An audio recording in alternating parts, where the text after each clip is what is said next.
And to that piece of lieutenant that's always on his podcast, bash us, him.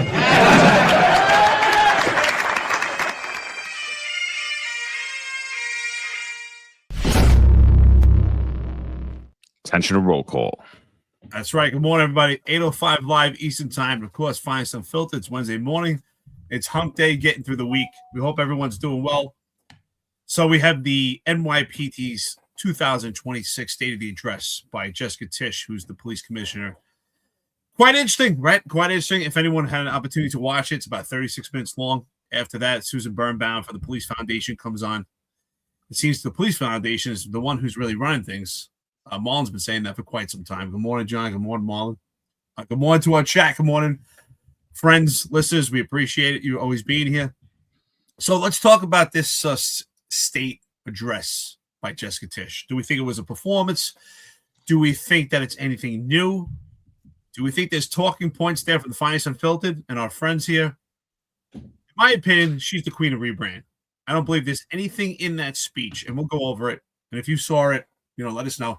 I don't think there's anything in that speech that's actually new, other than the only one thing I thought was new, and not even the tasers. Tasers already have. It's just a different model and supposedly a better version. And she admits it doesn't always work.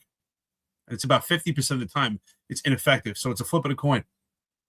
The only thing I found that was completely new, something different we've never seen before, is that the sergeants on scene can watch drones in real time. That's a technological tool. Other than that, I don't see anything new. Deployment, something the NYPD's been doing since the 1800s. John's been delving into 1800 history.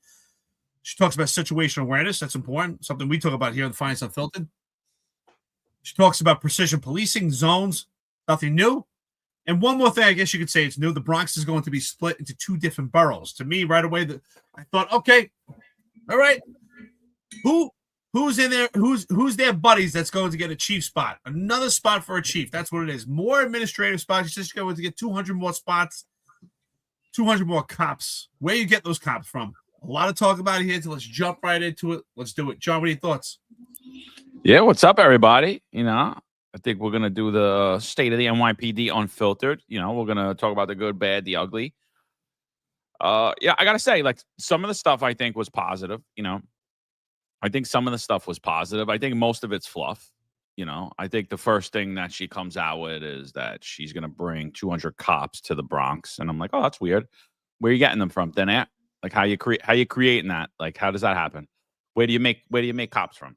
You're robbing Peter to pay Paul. So, and then, splitting the Bronx in half, to me, I don't like the reason she's giving. She's like, oh, the Bronx is such a big borough and they're underserved and this has been a long time coming. And, and then I'm immediately like, isn't Staten Island bigger than the Bronx? And then I look and I'm like, yeah, Staten Island's like 30% bigger than the Bronx is. It's about 16. I forget how many square miles larger it is. But I understand the Bronx is a more dense borough, and the Bronx has about 3 times more the population than Staten Island. The other thing is that the Bronx has a much higher crime rate than Staten Island does, right? Well, used to in years past. The Staten Island's starting to catch up there. But when you look at what happens immediately upon splitting the Bronx in two, is it's real simple. Crime becomes at historic lows almost immediately, because you're literally halving the number. You're halving the number. You're 100% going to create a lot of executive spots, not just chief spots, inspectors, deputy inspectors. You're creating a lot of executive spots. You're also creating a lot of staff admin position spots to fill that borough, to man that borough. That's something that's not being talked about. The majority of those 200 cops are going to be assigned to the borough. Then she talked about, well, we're going to bring in specialty units. They're going to have their own homicide squad. So what's going to happen there? You're going to fill up ranks. You're going to bring people maybe from other boroughs, or you're going to push people out of existing squads and they're going to get moved into homicide squads or specialty units. But ultimately, what are you really doing? You're taking people off patrol. You're taking people off patrol. Those 200 people are robbing Peter to pay Paul. And the one factor that nobody's talking about is the millions and millions of dollars that will be spent to accomplish this, to have another borough headquarters. So do I think it's necessarily a bad thing? I don't. I'm not really for or against it either way. I just don't think it's a revolutionary thing. And I don't think it has an immediate impact on anything other than statistic. I think it's more about optics than it has to do with public safety. That's just on that. Like that's all I got on just that one part, like the Bronx. Yeah. Morning, guys. Morning, chat. Yeah, I think there's I don't think there's anything substantial that was really said yesterday. I think I'm all for splitting the Bronx up if you think that's gonna make things better. Problem is that just it cuts to the heart of the problem that we've been talking about for a while, and that problem is we don't have enough cops. Okay, you don't have enough cops to split the borough, create a new borough, and then adequately staff it with cops, and especially as somebody mentions in the chat here, admin cops. That means you're taking cops off patrol and out of the precinct somewhere where they're actually needed and putting them in those roles. And again, if there was enough cops, then I'd say go for it.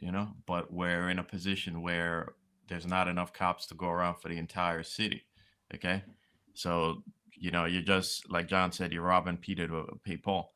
And by the way, the thing is, I was looking at the crime stats for the Bronx, and there's really only two precincts in now the Bronx North, which would be the 50, 52, 47, 46, 48, 49. There are really two commands there that I think are real issues, and that's the 46 and 48.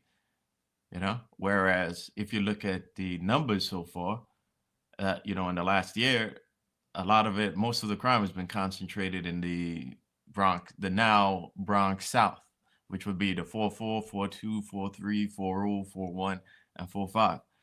So the Bronx, I have a feeling the Bronx South is gonna get shafted like the South Bronx normally does. Yeah. Whereas the Bronx North is going to get they're going to, even if you match the resources, that's still uneven because the South Bronx needs all the resources, not the northern precincts. But we'll talk about it as we go around, and like Eric said, there's a lot to talk about this and a lot going on, and so I thought it was interesting. I can remember almost every point that was mentioned, but I remember one point that was not mentioned. And I'm curious if anyone struck anyone. The one thing that was not mentioned, which is probably the most important thing, especially the fact that she mentions the turmoil that happened at One Police Plaza, and she wants to give this illusion that everything's been eradicated and fixed, and actually it's just been a Band-Aid was put on it, and everyone that was responsible for those actions, which I believe still go on, just retired into bliss. She talks about a new leadership apparatus that was put at the top. That's interesting because your chief of department was John Shell at the time. If that is revolutionary and that is actually changing leadership, then it's an epic fail. If that was your metric measure. What she did not mention, the one thing she did not mention was morale. That is where I thought it was a complete disappointment. She talks about crime strategy. To me, it was nothing new. I say often, I call her the queen of rebrand. She rebranded everything they've been doing since horse and buggies within the police department. The only thing I thought that was different, obviously, was technology. That's her wheelhouse. That's what she likes to toot her own horns on, and that is watching drones in real time. But she doesn't mention morale. She doesn't mention the fact that there was a mass exodus in the police department, a retention problem, a recruitment problem, and morale within the department. And that part I found insulting. I thought it was extreme performance. I thought that she was on stage performing for potentially a next job, next career, or just putting on a performance. It was a polished speech with complete fluff. And I thought the fact that she didn't mention morale really proved to me that she doesn't care about the cops. I was hoping, said, you know what? All right, she wasn't a cop herself. Maybe there's a part of her that really cares. She says she cares, but she never mentioned morale, because morale is a major problem within the NYPD, especially with that turmoil that she mentions, but she doesn't mention morale. What are your thoughts? Well, one, I mean, she loves to pat herself on the back when it comes to cleaning up corruption, and the media loves to pat her on the back. And I mean, we covered that very thoroughly here. You know, most of the people that were directly involved and had firsthand knowledge of all the corruption and were actually involved in the scandals that happened in One Police Plaza, they're still in place right now. So, and it goes way beyond John Shell. And if you really get into it, Jeffrey Madry was still her chief of department when she took over Fed. Come on. You know, like it was only because that scandal broke and he ran out in the middle of the night. And then they made Miguel Iglesias the fall guy, and they made Paul Saraceno the fall guy. Like two fall guys, they chopped their heads off. Miguel Iglesias deserved to get thrown out of his spot, and so did Paul Saraceno. But so did John Shell, so did Kaz Daughtry, so did Tanya Kinsella, so did Mike LePetri, so did Tanya Kinsella. Like, you know, and none of that happened.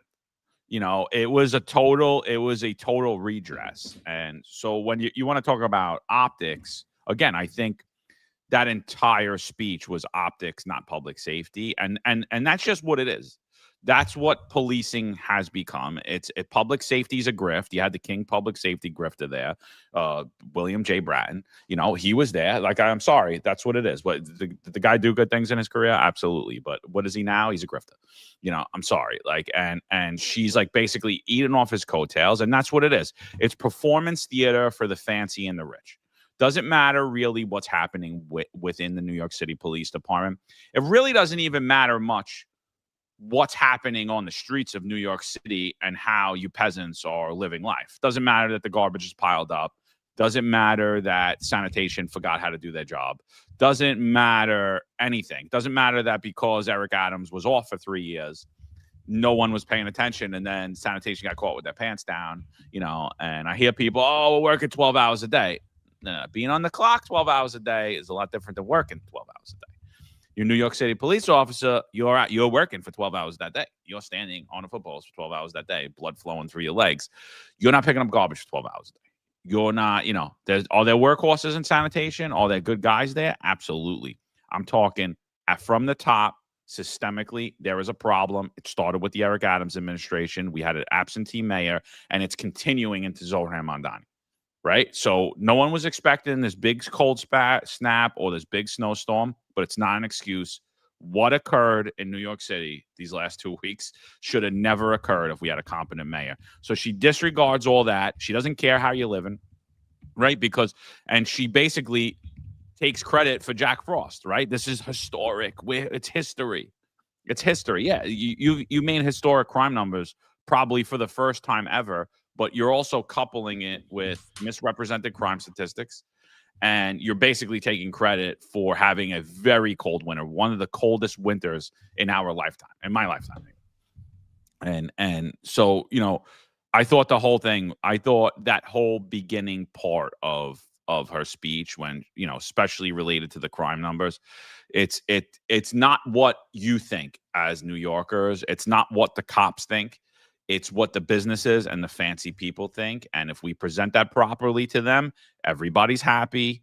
We could all sit there. We could all hang out in these fancy places with armed guards. And we don't have to worry about getting our jewelry robbed. We don't have to worry about getting shot on the subway. We don't have to worry about getting mugged as we're walking down the block, because we don't live like you. And that's what it was to me. It just showed the elitism. Like, that initial part of her speech was like completely elitist. And honestly, I'm not even just picking on her because she's a billionaire. You could have put a guy like me or a guy like you there, and we would have been saying similar things, because whoever they put there, they're handpicked, right? They're handpicked for a reason. And they're going to be selling the garbage to the fancy people in the room, right? Were you invited? I wasn't invited. None of us were invited, right? No. We're the number one news outlet for NYPD news. Number one news outlet. We weren't invited. You know, it's sick. So, you know, but that's it is what it is. That's policing in New York City. You have to sell the idea, and you have to sell it to the fancy people. You don't have to sell it to the voters. You don't have to sell it to the rank and file cops. Yeah, pretty much. You that's right. The people with the most money seem to, you know, guide things in the city, especially in the city, you know. Mhm. But I see your question, HFL, and so this isn't official, okay? What you're seeing on here, the actual map, is what she posts up on there, but the numbers is what I added in myself. You can see what she did have was the different colors. So she had the darker, I guess, yellow which would be the south, and the lighter yellow, which would be the north. And I just put the numbers on top of it so we can, reference it. But I just want to point out here that most of the wealth in the Bronx is concentrated in the northwest at the 5047 and the northeast, which includes parts of the 45. So again, I suspect that these areas are gonna get a lot more resources than they actually need, whereas the South Bronx is gonna get shafted. In fact, if you think about it here, right, in order to staff Patrol Borough Bronx North, you're gonna have to take people, and where are those people gonna come from? Yeah. So I also think how long before the 4-5, the Northeast? Now, I don't know the Bronx in particular. I was a Brooklyn North cop, but I got to wonder how long before the 4-5 gets split and the good parts get thrown into Patrol Borough Bronx North, because that certainly looks like a very long command here, Yeah, that's a big command. That's a great point, Marlon, because the 4-5 is mostly blue collar neighborhoods, but you have a country club, and then there's a little neighborhood. It's a little area. It's a Indian neighborhood with some really nice homes there that borders the 4-7 precinct. So the 4-5, and also you have City Island, a lot of rural area part of the 4-5 that's really kind of untouched. So I think that's a great point. I could see that actually be divided, and I have to be honest, it should have been split up years ago anyway. There's a great opportunity for them. I'm sure they're watching the Finest Unfiltered. This is a great opportunity for them to do it now, right? But it wouldn't be for the reasons we believe it is. The 4-5 precinct should have been split a long time ago. It's probably one of the biggest commands in land size in the entire city. But what I think is interesting about this is if crime is so low right now, and I get it, for precision policing, administrative, the ideology behind it. If we had the proper staffing, it would make sense, right? It would give you an opportunity to have better documentation, which I believe this administration is not doing documentation properly, but it would give you an opportunity to actually have better documentation, precision policing. You could have focused, right? You could have small unit leadership breakdown, but I don't think that's why they're doing this, because it's quite interesting. If crime is so low right now and we're having a problem with retention, why would we need to split the boroughs at this time for the Bronx, right? Because I think the Bronx is 13. I think it's 11 or 12 precincts, and you have 2 transit districts. You have 2 PSAs. Why would you need to do that now when crime is so low? Especially if crime is so low and homicides are at a lowest rate, why would we need to develop another homicide squad? So it doesn't meet logic at this point. It doesn't make sense.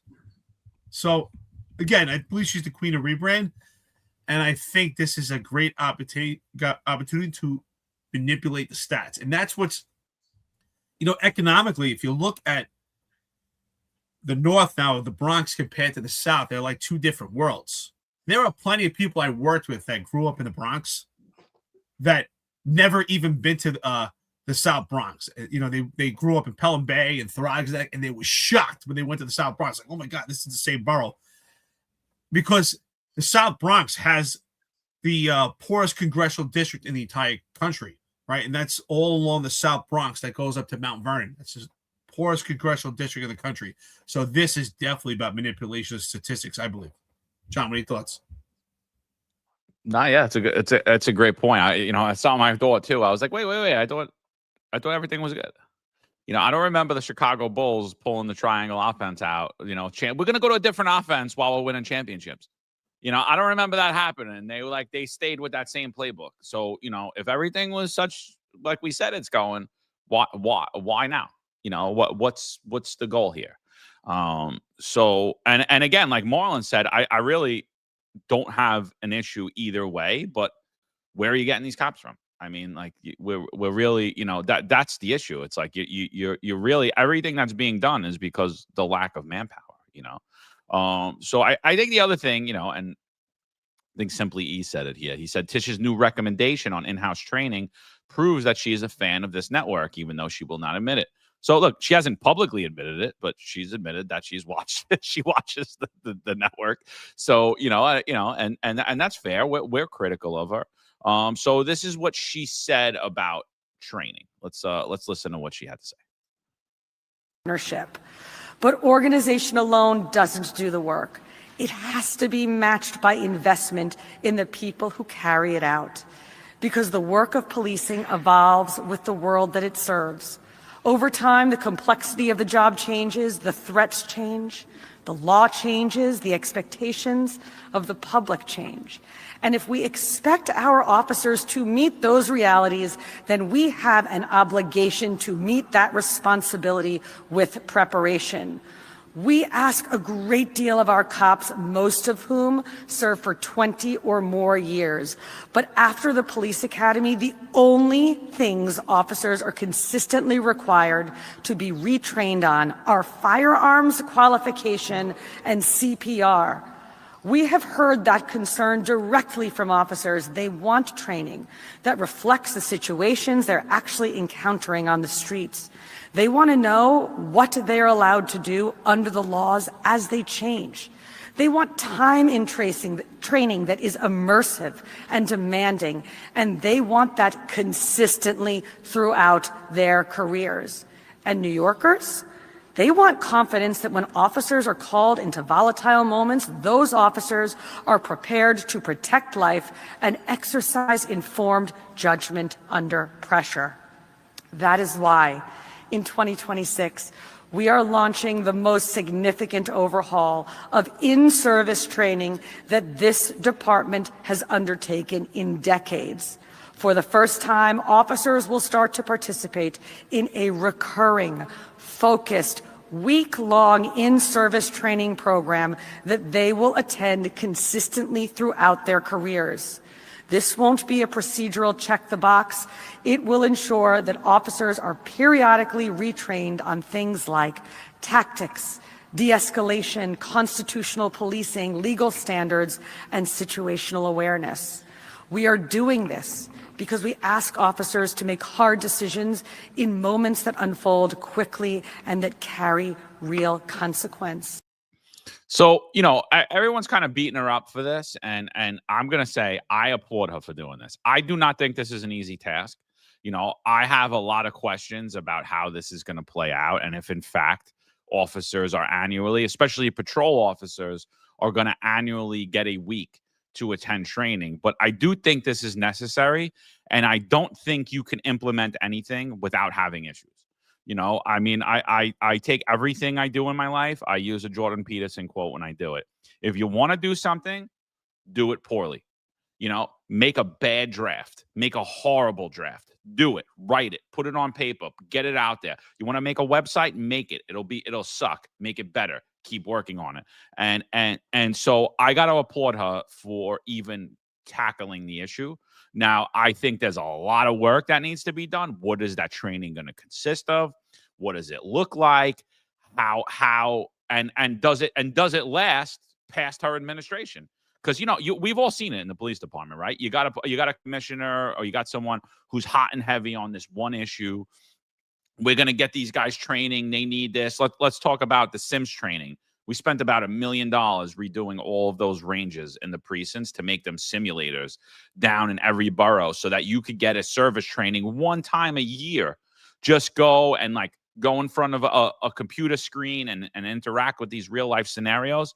And by the time it was built, the commission is out and the training goes around one time and then that's it. It falls by the wayside. And so is this one of those things or is this something that's here to stay?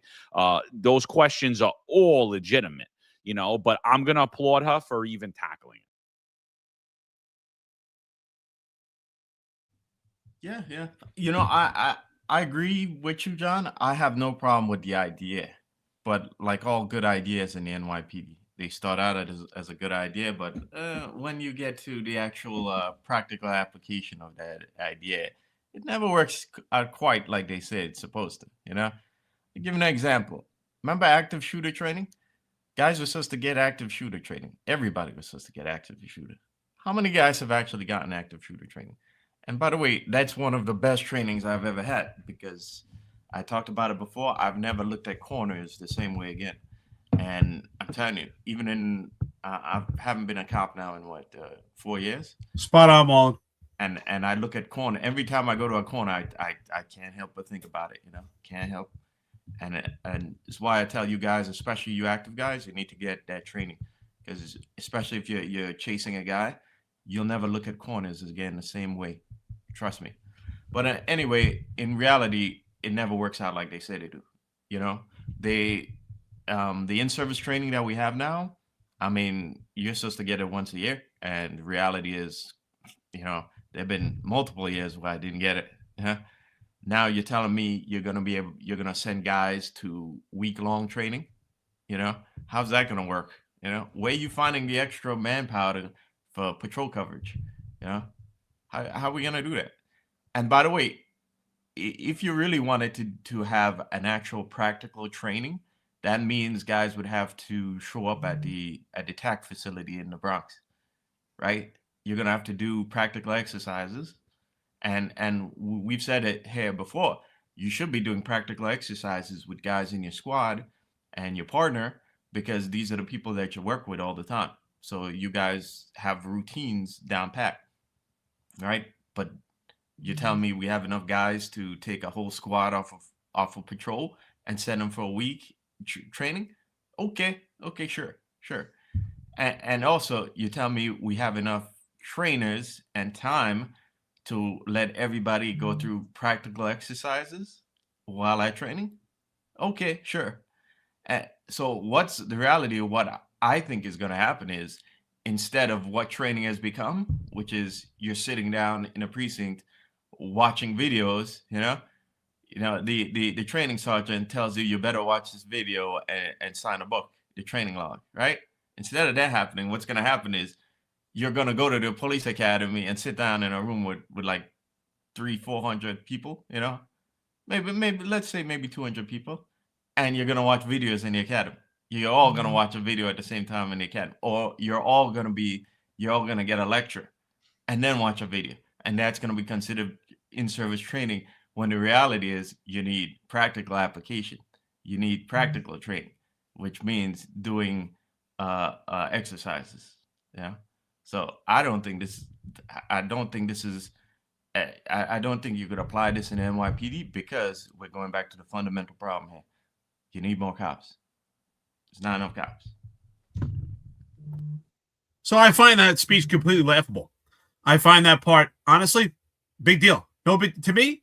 Wow, big deal. First of all, I think that cops or any profession, you can never have enough training. Training should be part of your apparatus. Training.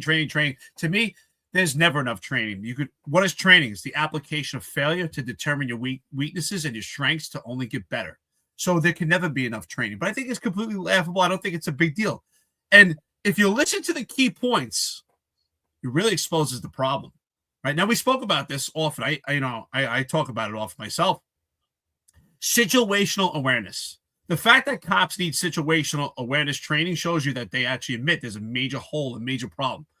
Now, I would say if this was, and they love to use that term, the pre-pandemic era, I would say, okay, in-service training is fantastic for our veteran cops that have been there a long time. But think about it. About 50% of the police department has less than 5 years on the job. So where is the problem? The problem is not the in-service training. The problem is the training in the police academy that we have cops that do not have situational awareness. So with less than 5 years on the job, they really don't have any in-service time. They need to be trained properly in the police academy. Situational awareness, de-escalation tactics, all these things that she discussed have to be first rooted out the problems in the police academy and get the proper training before we get to in-service training. Now, there's never enough training. All those bullet points that she mentioned, of course, you should constantly be training. But that type of training that she mentioned is not the training that we actually need to implement, because situational awareness you should get for the police academy. You should have from being a New Yorker, and you'll get by osmosis by doing police work on a daily basis in New York City and a metropolis. De-escalation tactics. The NYPD is the best at it, most restrained police department. So I don't buy that we need more de-escalation training. We need training on to understand what's the mission. How about how do we deal with professional agitators? How do we deal with these First Amendment activities, protest settlement? How do we deal with a corrupt administration? How do we deal with these social workers becoming? These are things that are happening by osmosis. We need new training to actually train the cops how to take down perpetrators, how to take them down where they're not getting hurt and they're not getting their asses kicked. Why don't we talk about the real issues? Situational awareness. You should learn that in the police academy, and you should be a goddamn New Yorker and have it already as a cop. De-escalation tactics. Cops do that every day. Nothing new. She's the queen of rebrand. That is a performance. I don't buy it. I don't give her any credit for that. Big deal. Cops should get training no matter what. And everything that she said, former Mayor Bill de Blasio, which is the start of this disastrous almost 20-year period now with a failure of mayors, said the same thing. They came out with a big training program they were supposed to have that lasted about 4 seconds, and it focused on giving people breath mints. So what is going to be the training here? It's complete bullshit. I don't give her any credit for this, honestly. Well, I mean, it is what it look. We sit here and we say, the cops need more training, and then she's like, "Okay, I'm going to give them a week long of training," and then we're like, "Oh no, it's not good," So I'm like I said, I share all the same concerns as you. I don't know what the training is going to be. I mean, if we're going to talk about hand and breath mints, which is it possible? Yeah. I mean, who appointed Jessica Tisch, deputy commissioner, the first time? Bill de Blasio. I mean, it's the same shit. You know what I mean? But I gotta say, it's a step. There was some light to me in that. I give her credit for it. I do. Here's the other thing, right? So take a listen to what she had to say here. So she's gonna upgrade the tasers for NYPD cops. Listen to what she had to say here.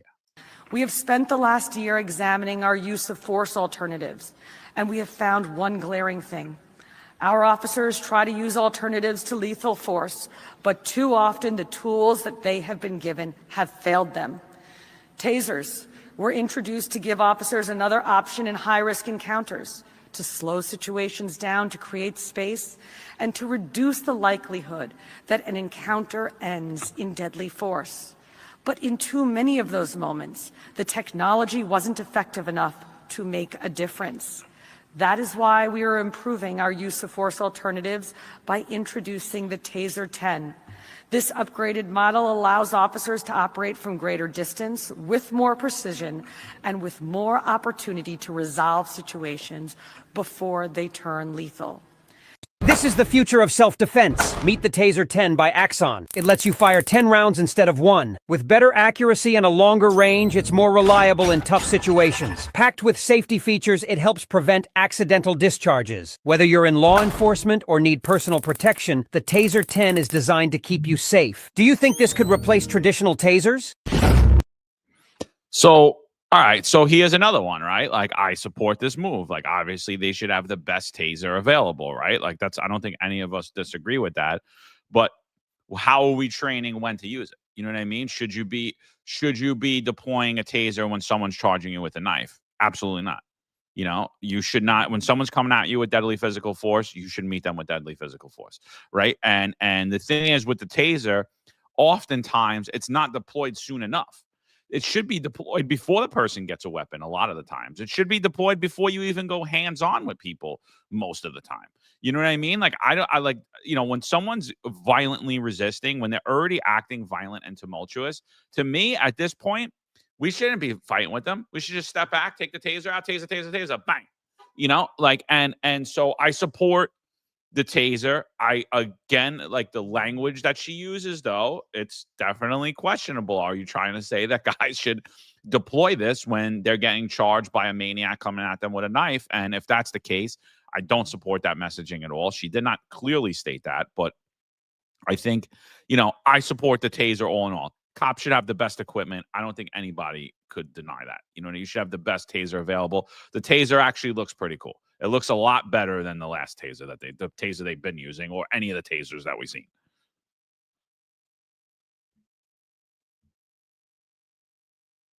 Come on, Mont. Yeah, sorry, I've been having a little technical issues there. Sure. What is Tish seized your mic? No, I think I need more RAM in this computer, to be honest with you. Oh, here we go. But yeah, again, I have no issue with the things that the basic ideas here. Okay, I agree that training is great, but we didn't recommend training above we've said it all the time that you need more cops, or you need to restructure certain things so that cut the fat so that there isn't so many cops, like so many nepo babies hiding out maybe in 1PP or hiding out in admin roles when they should be actually doing work. But again, I like this idea of the taser. It sounds great. It sounds good. I don't like that we don't have an honest conversation about tasers and like EDPs, okay? Because the news, in fact, the way they're reporting this is the tasers seems to be the solution to all the the EDPs that cops are encountering. And I'm referencing specifically an article that was in the Gothamist about it, in which where they specifically highlighted the EDP that was was killed last week, was it now? Who charged at the cops with a knife.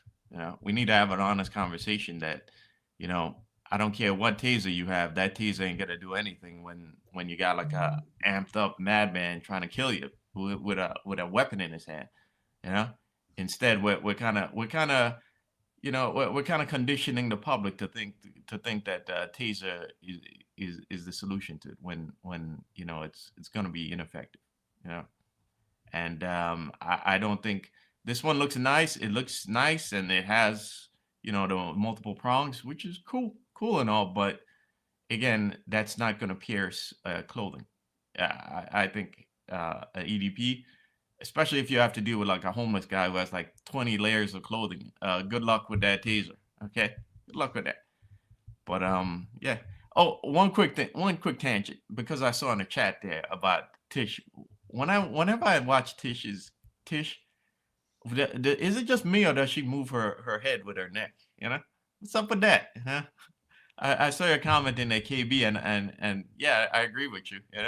I'm like, anytime I see her move her head, right, I keep thinking of, you remember Batman '89, guys? If you're old enough, kind of show my age here. Oh yeah. But anytime Batman moved his head, he moved his whole body with his neck, because the suit, you couldn't turn your head there, right? So I just think it's a little weird, just pointing that out. So let's talk about this speech again. I'm not impressed. I think it's just a complete performance, and I think that this speech was just putting lipstick on a pig. To me, it's like if anyone's ever done any sheetrock work, and if you don't put wood behind it, right? You could put your hand through it, right? It might look nice, it looks, but reality is there's nothing behind it. And I feel it's the same way when it comes to these tasers. I don't understand how that's a big part of the speech. It's very simple. We got our police officers the best equipment available to them, a new model. Great, end of story. But the fact that it's such a major part of the conversation, the way that they sell it, is that it's so innovative, and it's just it's so revolutionary. That, to me, I had a problem with the subliminal messaging of that. And John, you kind of alluded to it. And the subliminal messaging is that we're going to use less than lethal tools in lethal situations. That I have a problem with, because less than lethal tools should be used in less than lethal situations. And the subliminal message here is that because we have a fancier and better model taser, that's what's going to be utilized in these life or death situations. So I I'm wary for the cops right now. They've already been put in that situation. The training is absolutely terrible. She's talking about training. So are we going to train our cops in this new training to utilize this Model X10 to be used in lethal situations, or are we going to actually separate that for the cops to understand this is a less than lethal tool that is ineffective almost 50% of the time, according to an AM/PM article, which is about a flip of the coin? Or are we going to utilize this in lethal situations? And that I have a problem with. Unfortunately, cops have firearms because sometimes people need to get shot. Why? Because they're trying to kill themselves, kill someone else, or kill the cop. And a taser could be deadly for the cops if it fails or not used properly. These things are tools, and tools are only good to their capability. You know, anyone who's ever used a screwdriver, you know, sometimes even if it's a Phillips, if you put it in that, if you put it in the screw, if that screw is stripped, it's not going anywhere. And it's the same thing. It's a great tool, but it's a great tool for specific situations. It's not a great tool as an end-all be-all. And I have a problem with subliminal messaging here. Again, I believe this is lipstick on a pig. I think it's a complete performance. It sounds great. Yeah, cops always need training. I don't think that's a big sell. Any organization, if you're in the police academy or in-service training, you should constantly be getting training. That's not a big deal. You should always get the best models. The NYPD is the most luxurious police department in the entire world. Has money at their disposal. They should get the best tools. Big deal. What I would like to discuss that I did not hear about is morale. Morale, the NYPD. I didn't hear a word about it. Well, you know, here's the thing. When we talk about training and we talk about use of force, and then we talk about like deploying a taser, even, it's like we're not having, like Marlon said it, we're not having real conversations about it at all. You know, because what cops are really concerned with is when can I use force and when can I? So I don't know if you guys seen, but yesterday there was a cop. He was indicted at a Sunset Park, I believe, in the 7-2 precinct yesterday. So I mean, I was reading through his indictment, dude, and I was like, "What the hell is this? Like, what messaging is this?" So this dude gets indicted for 2 incidents. Listen to these 2 incidents. Now, I want to see the body camera, like, but listen to them. You know, because I'm saying like that the taser should be deployed early and often, right? If it's less than lethal, and you believe someone's violent and tumultuous, and you believe this is about to get physical, or you believe they have the potential to get weapons, I think that you should deploy that taser. But will the DAs think that? And listen to this. So the district attorney identified the defendant as Quran McFadder of the 72 precinct in Sunset, Brooklyn. He was arraigned today before Brooklyn Supreme Court Justice Philip Chu on a 13-count indictment, which he is charged with 2 counts of third-degree assault, 4 counts of official misconduct, 2 counts of third-degree attempted assault, and 1 count of third-degree attempted coercion, and 4 counts of third-degree menacing. He was released without bail and ordered to return to court on March 25th, 2026. So, you ready for this one? The DA said that, according to the investigation on August 3rd, 2025, at approximately 6:45 p.m. in Sunset Park, located on 41st Street and 5th Avenue, and between 5th Avenue and 7th Avenue, a civilian saw an NYPD patrol car driving unsafely through a crowded area in the park. The patrol car was being driven by the defendant, and the defendant's partner was in the passenger seat. The civilian yelled at the defendant to slow down, and the defendant got out of the car and told the civilian to mind his own business. Furthermore, according to the investigation, the civilian demanded the defendant's badge number, and when he was near the car door, the defendant allegedly opened the door, almost striking the civilian, then sprayed pepper spray on the ground and left. At approximately 7:34 p.m., the civilian went to the 7-2 precinct to the report and identified him in the lobby in street clothes and again asked for his badge number. The defendant allegedly responded by saying, "I am not giving you anything," and then pushed his chest against the civilian's chest. These two were separated by a sergeant and other officers. The defendant allegedly threatened to knock out the civilian and told him to wait outside for the defendant. So that's just one instance, dude. So that, you know, he was charged with attempted assault for this. He was charged with official misconduct for this. He was charged with third-degree attempted coercion, and he was also charged with menacing. Now, does this sound normal, like proper behavior from a police officer? Absolutely not. But this also doesn't rise to the level of the crimes that he's being charged with either. These are like CCRBs. And so when you're watching this now, maybe should he get fired for an instance like that? Maybe, possibly. But like, if it happened, I mean, let's see the video. That's just the one instance. Like, so my thing is, how could we tell people to when they should deploy the taser or when they can't, when you could literally get indicted on felony counts for someone saying that you swung a door at them and missed? Whether that's true or not, like we don't know. I mean, I've definitely opened my door quickly. I've attempted to do that in the past, and and it was dumb, and an older senior officer corrected me. And I never did it again. But I mean, responding to a job or at a job, you're jumping out of the car, swinging your door open. It is very possible that someone could say he or she tried to hit me with the door. I would like to see the body camera for this video, but like when we talk about use of force and we talk about deploying the taser, I mean, these instances, these are training situations to me.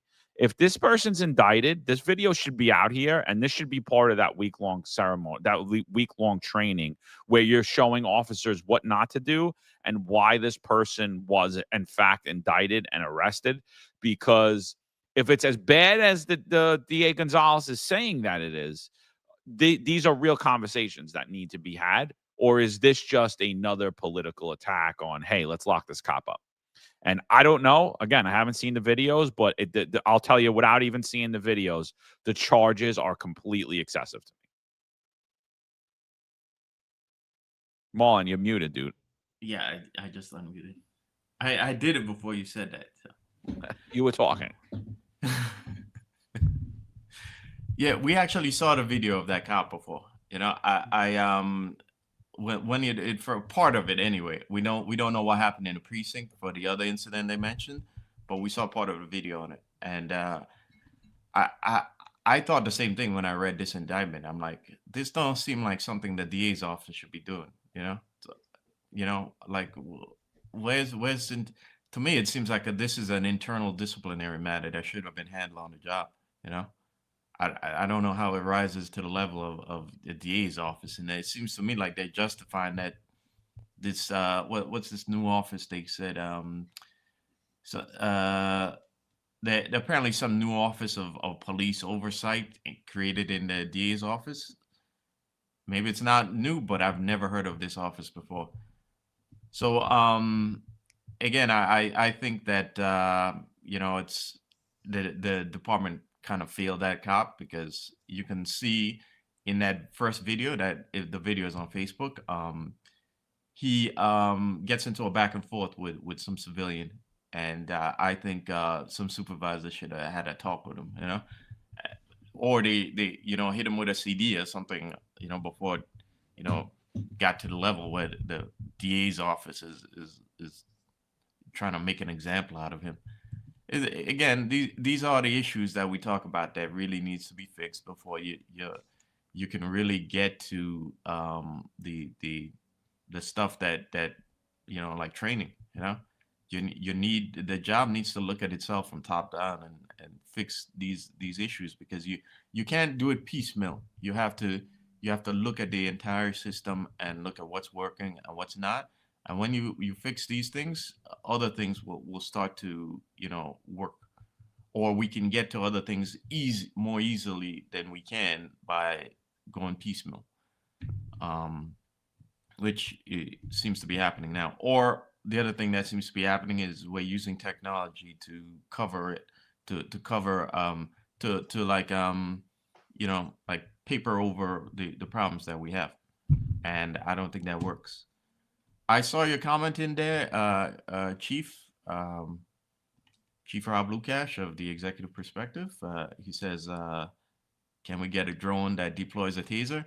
And, Yeah, Chief. Axon is actually working on it, and their whole ethics board actually resigned because of this. And by the way, our PBA, we talked about it maybe a year and change ago. Our PBA is actually invested in this, so it's on its way. So I read a couple of articles on this, and John, I'm glad you brought up this cop, Karan McFadder. He's 42 years old. He's an NYPD cop, and to me, based on what I read so far, I don't have all the information, but to me, it appears the DA's office is gunning for this cop, and I've seen it with other cops also, particularly Kenny Victoria, that was charged and indicted in the 4-4 precinct in the Bronx. Same thing. The DA's office came after this cop for 2 different incidents. So I think that when they find the target, they come after you, and the NYPD doesn't do anything, doesn't have any systems or any support apparatus, doesn't have any backbone to support cops in these positions, because this particular cop, McFadder, is charged for an incident in August and charged for an incident in October. In October, it's alleged that he arrested a 60-year-old man for trespassing, and that he beat the man because he pushed him up against a patrol car twice. So to me, great point, John. I think it reads like a complete CCRB. To me, this seems outside the purview of the DA's office. It seems to be an overreach. But I wonder, based on what I read, to me, it seems like this cop came on the radar of CCRB in the DA's office. How do I know? Because that happened to me with CCRB. You get on the radar, they try to push things onto the DA's office. And I believe that everyone's trying to chomp at the bit right now. And as we say often, right, city councils compete with each other to have legislation to get after a cop. Same thing here. A lot of it sounds like hearsay. He said, she said. I think this is completely for the Civilian Complaint Review Board and nothing further. Again, I to me, it looks targeted. I just don't. I'm sure, maybe he's an active cop. Do the research on it, see if he was an active cop and what's going on there. But to me, it seems that he's been a target. I just want to know why at this point. Because one incident was October, one is August. They're awfully close to each other. So I'm sure at that time he was being targeted based on what I read. Those are my observations. Yeah, I mean, dude, like reading even the second incident, I'm like, and that's the thing. It's like, how do you train people when things don't make sense? Listen to the second incident. In a separate incident on October 24th, 2025. And by the way, this indictment is really, really quick. You know what I mean? This is like a quick indictment like this. So to me, I think he stopped the wrong person. That's what I think. I mean, I think he stopped or he arrested the wrong person or somebody knew somebody, because none of this makes sense to me. Listen to how they write it. This is from the DA's office. This isn't news. This is the DA's office writing this. On October 24, 2025, at approximately 12:34 p.m. in the vicinity of 140 58th Street, the defendant and his partner responded to a 60-year-old individual allegedly trespassing and told him to leave the area. A half hour later, they responded again, and the defendant arrested the individual, handcuffed him, allegedly berated him, and threw him against the patrol car twice. The individual then was seated in the back seat and antagonizing the defendant, who was driving. During the car ride, the defendant allegedly reached into the back seat and grabbed the individual's glasses off his face. When they arrived at the 7-2 precinct, the defendant brought the individual in front of the desk sergeant and allegedly called the individual a big dummy. And when the individual responded, the defendant allegedly slapped him in the face with an open hand. He was immediately taken off the case by the sergeant. The arrested individual was taken to Lutheran Hospital, where he was treated and released. So, I mean, like, if all this is true, like, let's say word for word, this is what happened. This kid has a serious problem. Maybe he shouldn't be an NYPD cop. However, again, the charges don't meet the crime, because he was slapped in the face. They said that he was brought to the hospital as a result of the slap in the face. Well, they don't even really say that, actually. They don't even really say that he was brought. But what were the injuries as a result of any of this? He was thrown in front of the car. He was hit with the car twice, and then he was slapped. Was he injured? What's a slap? What are you trained as a cop? You get to a job, someone's like, "Oh, he slapped me."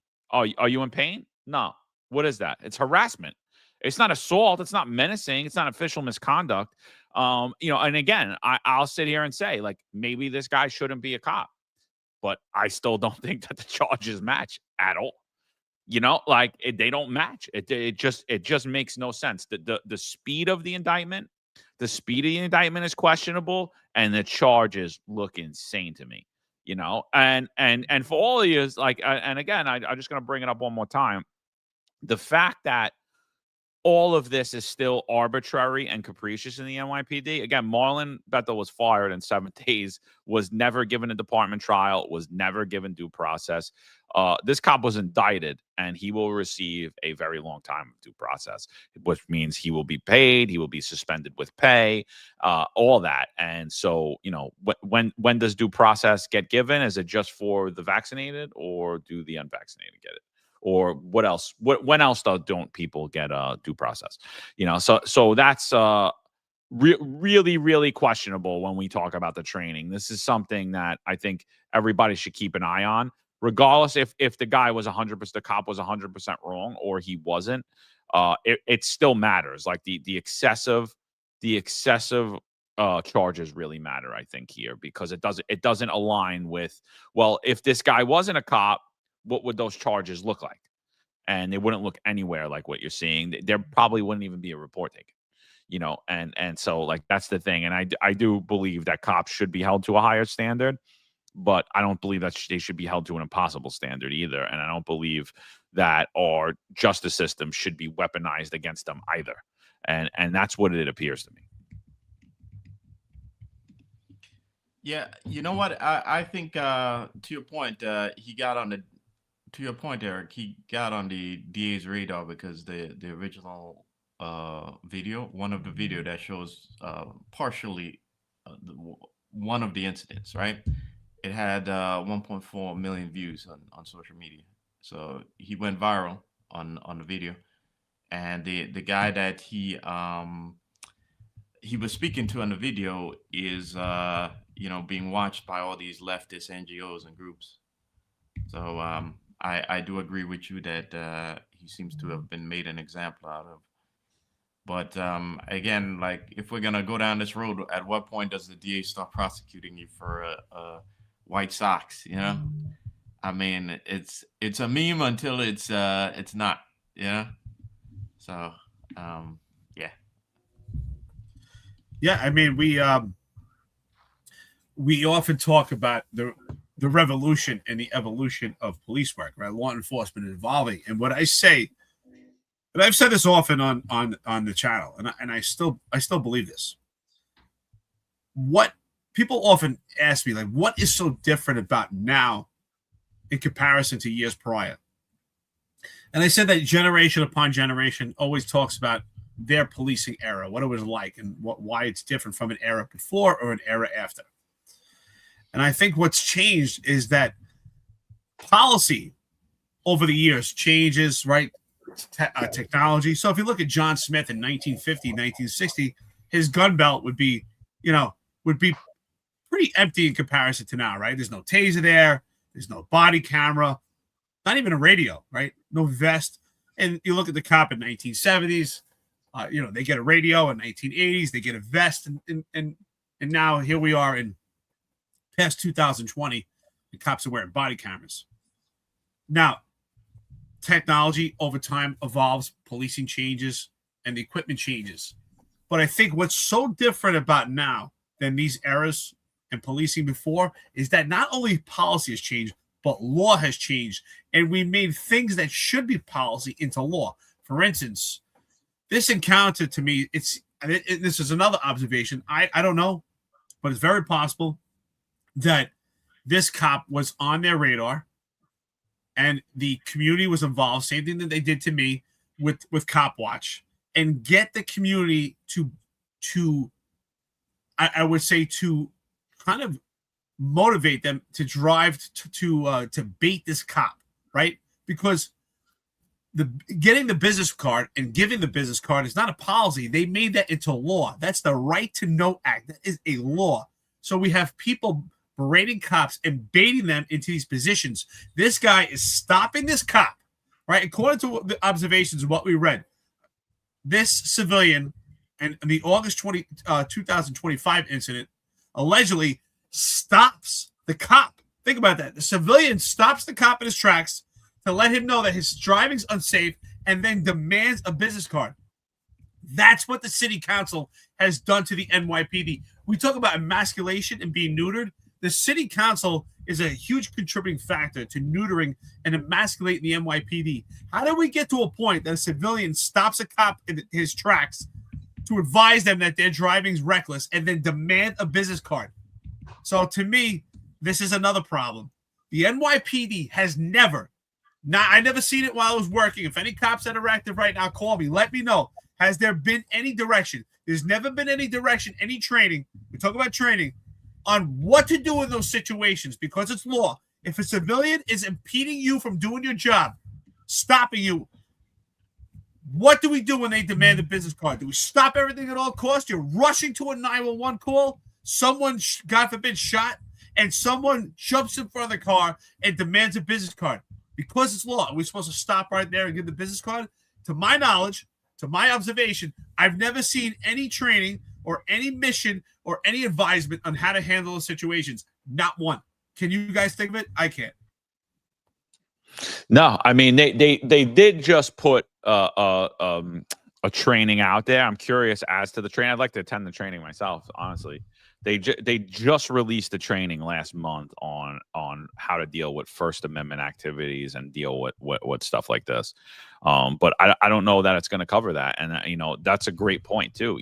I think, again, it's such a hard job, dude. And it's so hard, even if you've got a cool head, even if you're a street kid, even if you're not afraid of people, sometimes people are going to get the better of you. Sometimes you're going to get hooked, bro. It just is what it is. Like, nobody's that cool, especially if you're doing the job and you're understaffed and you're running from job to job and you're tired and you just got off a detail and you really didn't get the proper sleep and you didn't eat right. And so, I think, yeah, it's pretty wild. And I didn't realize it was that video, Marlon. And so, yeah, I mean, I thought when I watched it, I was like, what the hell is that? I think we actually covered it here. I was like, what the hell is that? You can't be doing that. But I didn't for 1 second. We did. I wouldn't have even bet 4 cents that this would be an indictment. A CCRB, charges and specs. Yeah, absolutely. Indicted, absolutely not, So the other thing that she covers, and I don't have a clip of it, is she talked about at the state of the NYPD is she talks about the 311 system. Now, I think we could all agree the 311 system sucks, right? I personally think it should just run in the rotation of 911. So now, instead of it being a logbook and instead of it going out via, the TS operator through the desk officer and being on handwritten notes, what's going to happen is it going to be digital. So does it correct everything? She's going to have the Q teams handling these 311 jobs. I do think that the 311 jobs should be put into priority order, but I think they should be prioritized through the 911 system.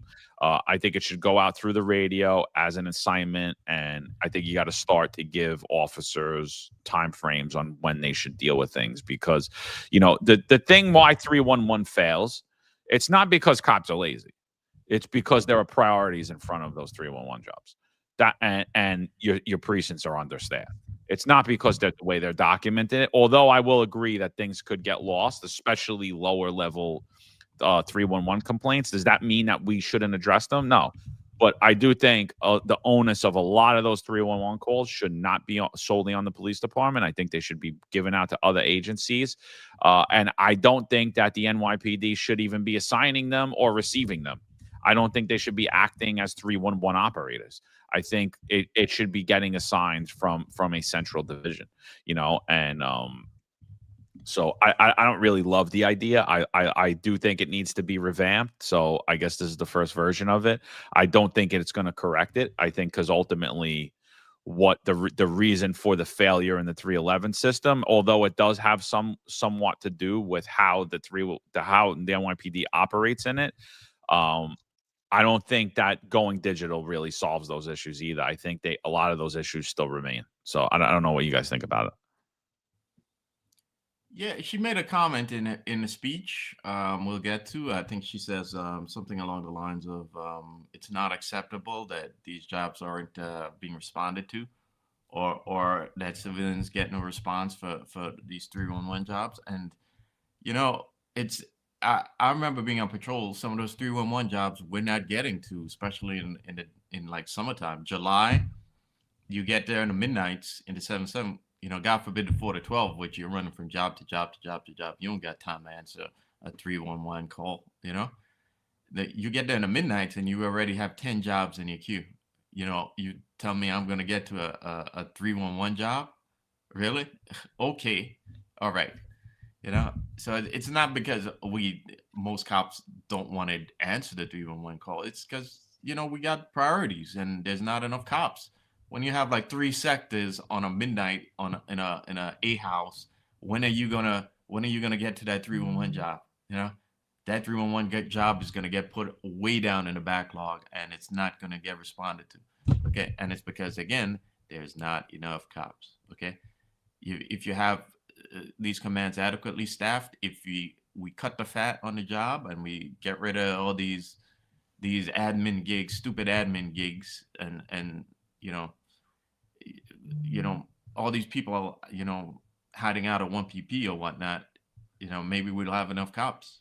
Or maybe if we change certain things on the job that make the job more enticing for people around the country, then we can more easily adequate staff,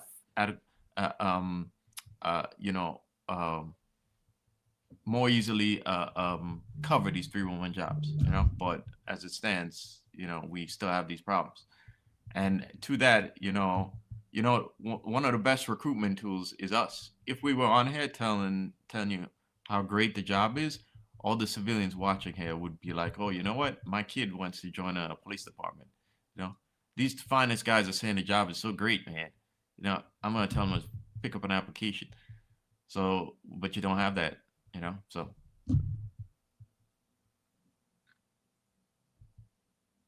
So I think it's interesting, right? Because she mentions in the speech that, the support that she's getting from Mamdani, right? The Mayor Mamdani. It's amazing.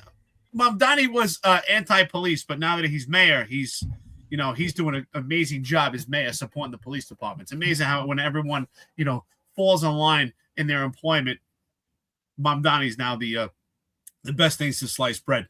Now, where are those social workers? Where are those social workers that Mamdani spoke about that are going to handle the situations in this Department of Community Safety that the NYPD's bogged down so that they can go out and handle violence?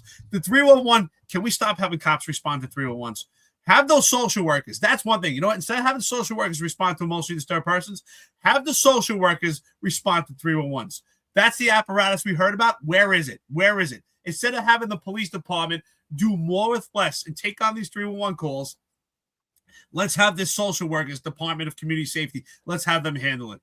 But unfortunately, the 311s became a major issue, a major component to the CompStat. Everyone knows what I'm talking about. Ron, you're on here right now. Ron, you know what I'm talking about. At CompStat, 311 has become part of their crime fighting strategy. Now, I understand it to a degree. The NYPD is actually spot on when it comes to that. For instance, work in the South Bronx, most of the crimes are facilitated by gangs and crews.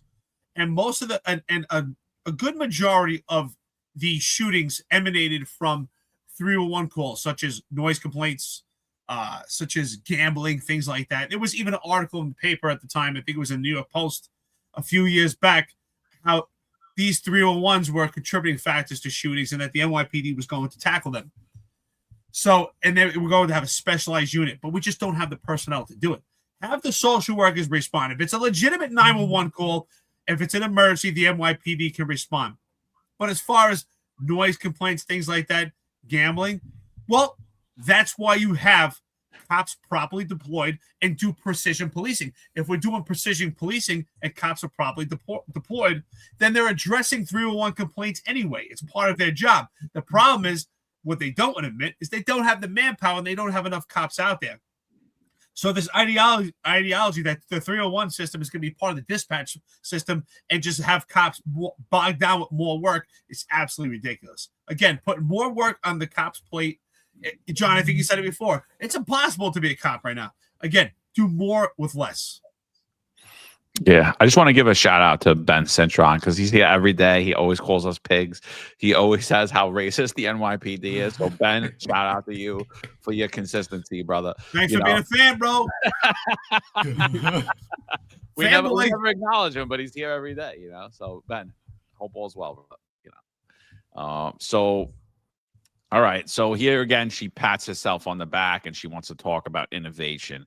Listen to what she has to say here. Throughout my time in government, I have always been known as a modernizer. From my early days in the NYPD to do it to sanitation, you show me a government problem and I will attack it with a forward-thinking solution, not because technology fixes everything, but because when systems are outdated, people end up compensating with workarounds and delays and guesswork, and that is where accountability and efficiency break down. One place that's been overlooked for far too long has been our 311 system. Requests coming in through 311 were often assigned at the NYPD through long text chains and phone calls. Supervisors tracked jobs by hand, and officers didn't always have a clear picture of what was assigned, what was still open, or who was responsible for follow-up. And then we sit around and wonder why so many 311 calls for things like blocked driveways, abandoned cars, excessive noise, and more went unanswered. That might work when volume is low, but it doesn't work in a city of 8 million people. New Yorkers deserve to know that when they take the time to report a problem, that it will be received, it will be assigned, and that it will be followed through on. That is why we are modernizing the police response to the 311 system. I am proud to announce that we are rolling out a new digital dispatch system for 311 jobs assigned to the NYPD's Q teams, the first of its kind, so that quality of life work is handled with the same level of structure and accountability as 911. The 311 system isn't the only place where outdated processes have lingered. When this department was founded in 1845, information inside a precinct was recorded by hand in a big paper logbook. Well, 181 years later, we still use that same system. Desk sergeants still write everything by hand, staffing, roll call, inspections, equipment, overtime, property, and compliance checks. Those ledgers are photocopied, stamped, and passed along whenever someone needs information. While nearly every other part of policing has evolved, how we take calls, how we communicate, how we deploy resources, the command log has not. There is no reason a department of this caliber should still be using 19th century technology. But that changes now. This year, we are rolling out a digital command logs that give leadership a clear, real-time picture of what's happening across their precincts. This is about working smarter, not harder. This is about saying that better is not good enough. We're also modernizing how we fight crime. So rest in peace to the command log. I mean, like, look, should it probably be digital? I think so. I can't see it in my head just because I've used that command log my entire career, but I also wasn't a huge fan of when we went digital with vouchering, like I was so used to the typewriter that I was so good with it that I was like, I don't want to use this system. And there was a lot of hiccups there when we first started with the PET system. I think you guys all remember that, calling India when it was going down and you're like, what the hell is going on? Like what I don't understand what the guy's saying, and I was happy to not have to use whiteout anymore though. I remember typing and always having whiteout next to you, like, oh, here we go, because I made a lot of mistakes. Yeah. No, I would definitely make mistakes, but I got good at it. Like I got real proficient in using it, and I just and so like I don't know like so much that it's anything really to brag about. You know what I mean? We're changing the command log. All right, we're making it digital. How is it going to look? What does it look like? What do they do? I'll tell you right now, you know, it's definitely not a good thing for oversight, you know, because there's going to be a lot more scrutiny on desk officers now.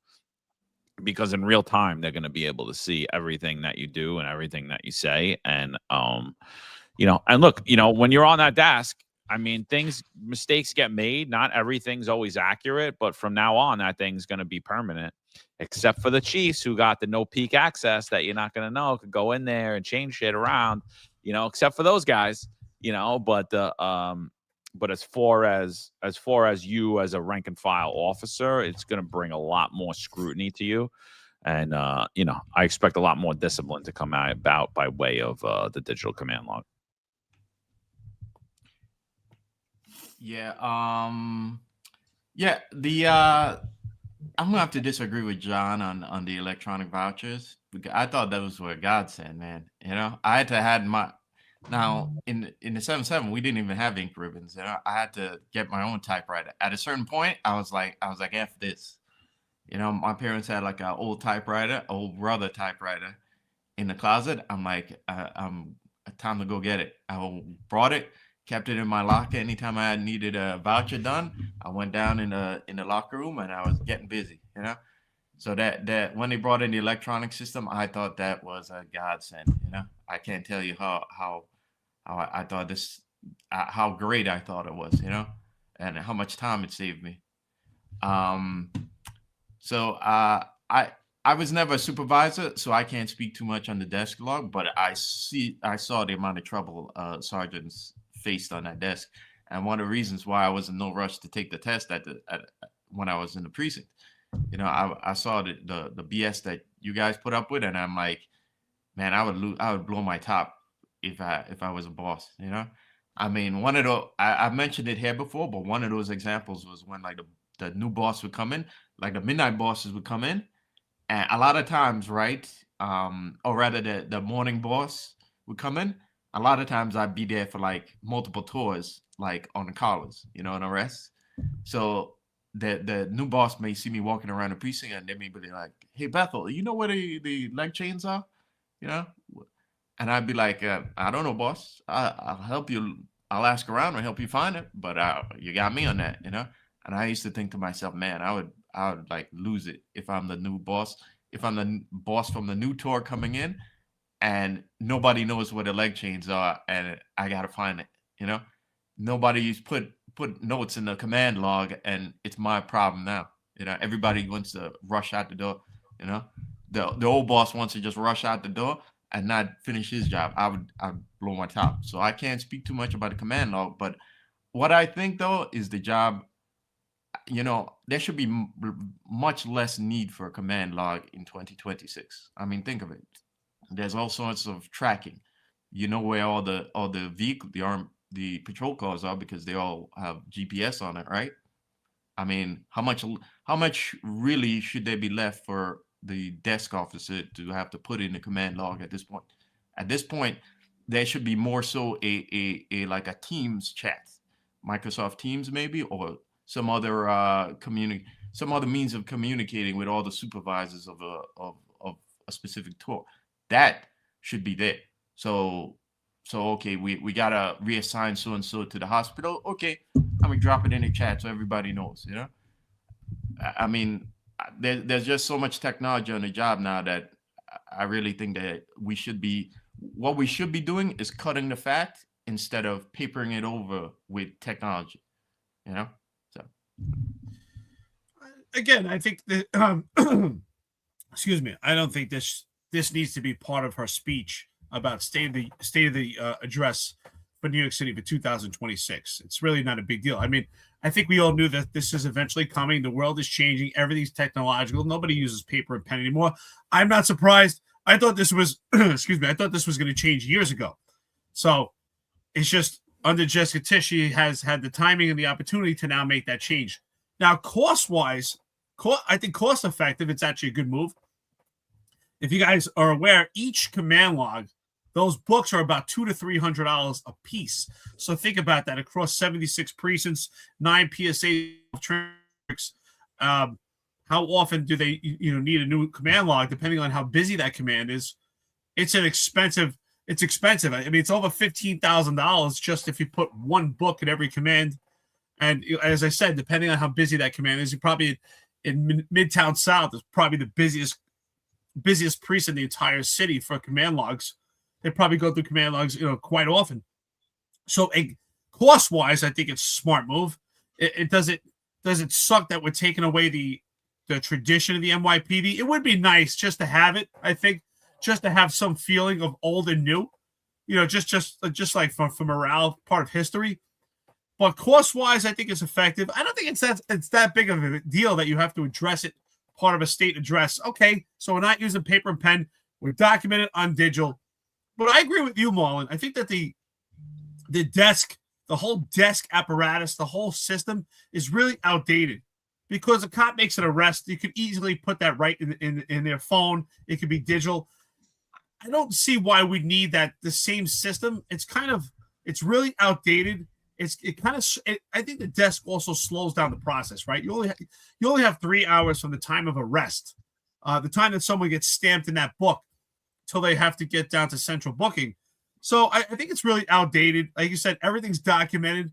The only reason that we need a desk is to monitor the station house and to monitor when a perpetrator goes in the cell until they actually get transported to central booking or they get a desk appearance ticket. But the command log, the blotter, however you want to refer to it, whether digital paper, I don't think it really matters at this point. I agree with you, Mullen. Everything else is documented. Why do we need to? I always thought it was silly, right? All the tasers are documented in the system, but yet we have a desk sergeant that has to write down every taser that's there.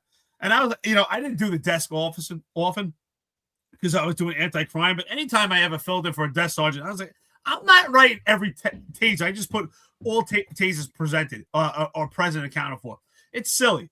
It's really silly that a desk sergeant spends so much time with this book at this point, whether it's digital or pen and paper. I don't think that needs to be part of the state address.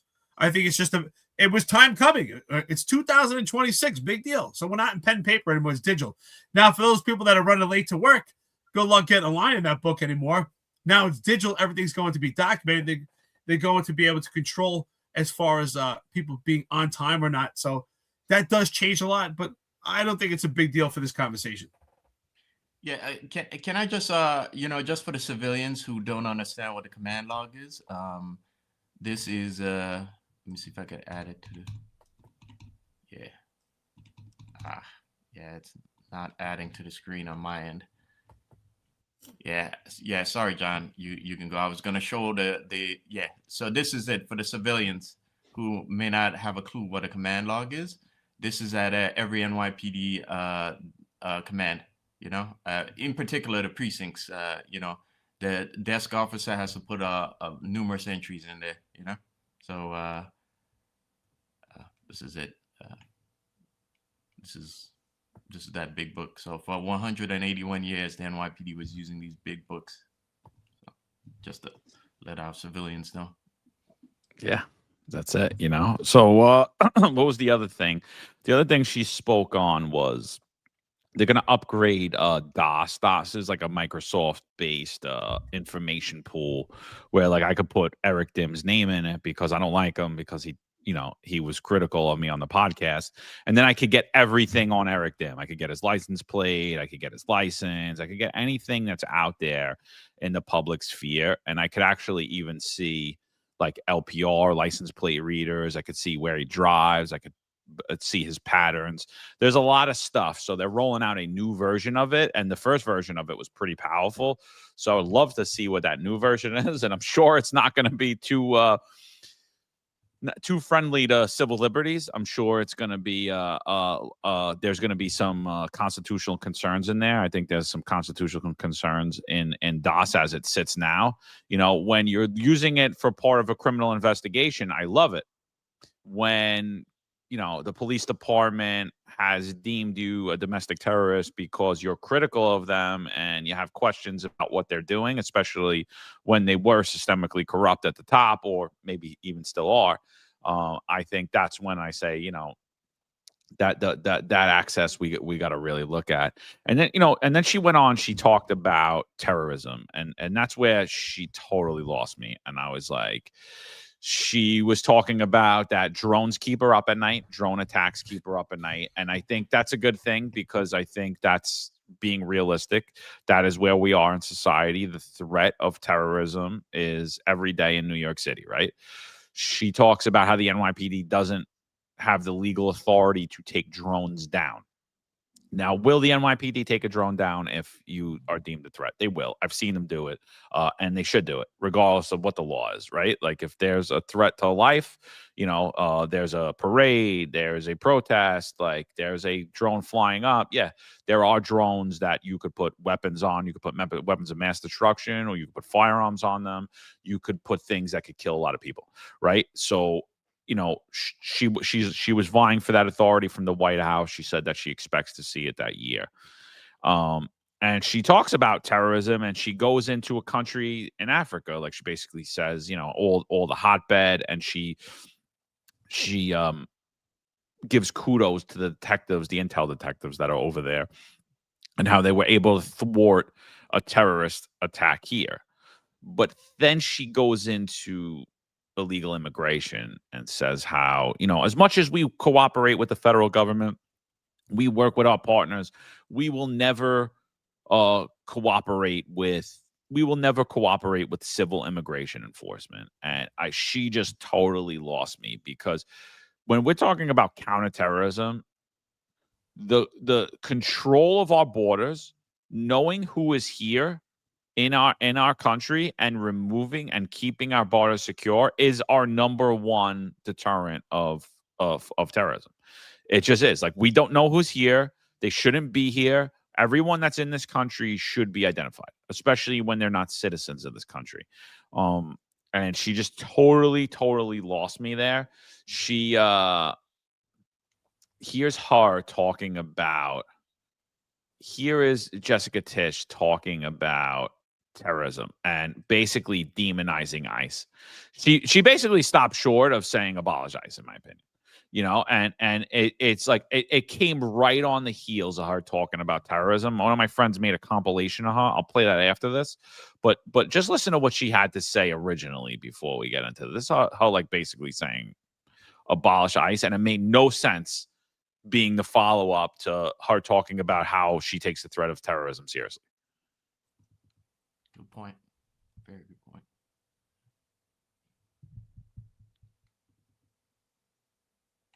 Oh,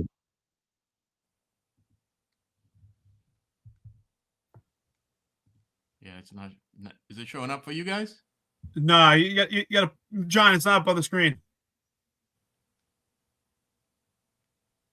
Let me see if I can. Has been walking through here all day. We've been here for a couple hours actually, and what's been happening is the migrants essentially just go from this street over here to this one. They just move right across the street. NYPD has not made any arrests, and these migrants know that they can kind of get away with continuing to sell their knockoff goods on the corner. Over the past several years, parts of Africa, particularly West Africa and Somalia, have emerged as a growing center of gravity for terrorist networks linked to ISIS and Al-Qaeda. In many of these areas, government control is weak, and how much they were selling a substance for on the street, and after being cussed out and my cameraman punched, we left the block and never came back. Well, it turns out this group of migrants were wanted by ICE and were targeted in a raid that erupted in the streets of New York City. Terrorist organizations operate, recruit, and move with far less interference than in other parts of the world. Groups like Al-Shabaab in Somalia and ISIS in West Africa have been able to strengthen their presence and expand their reach, in some cases, far beyond the African continent.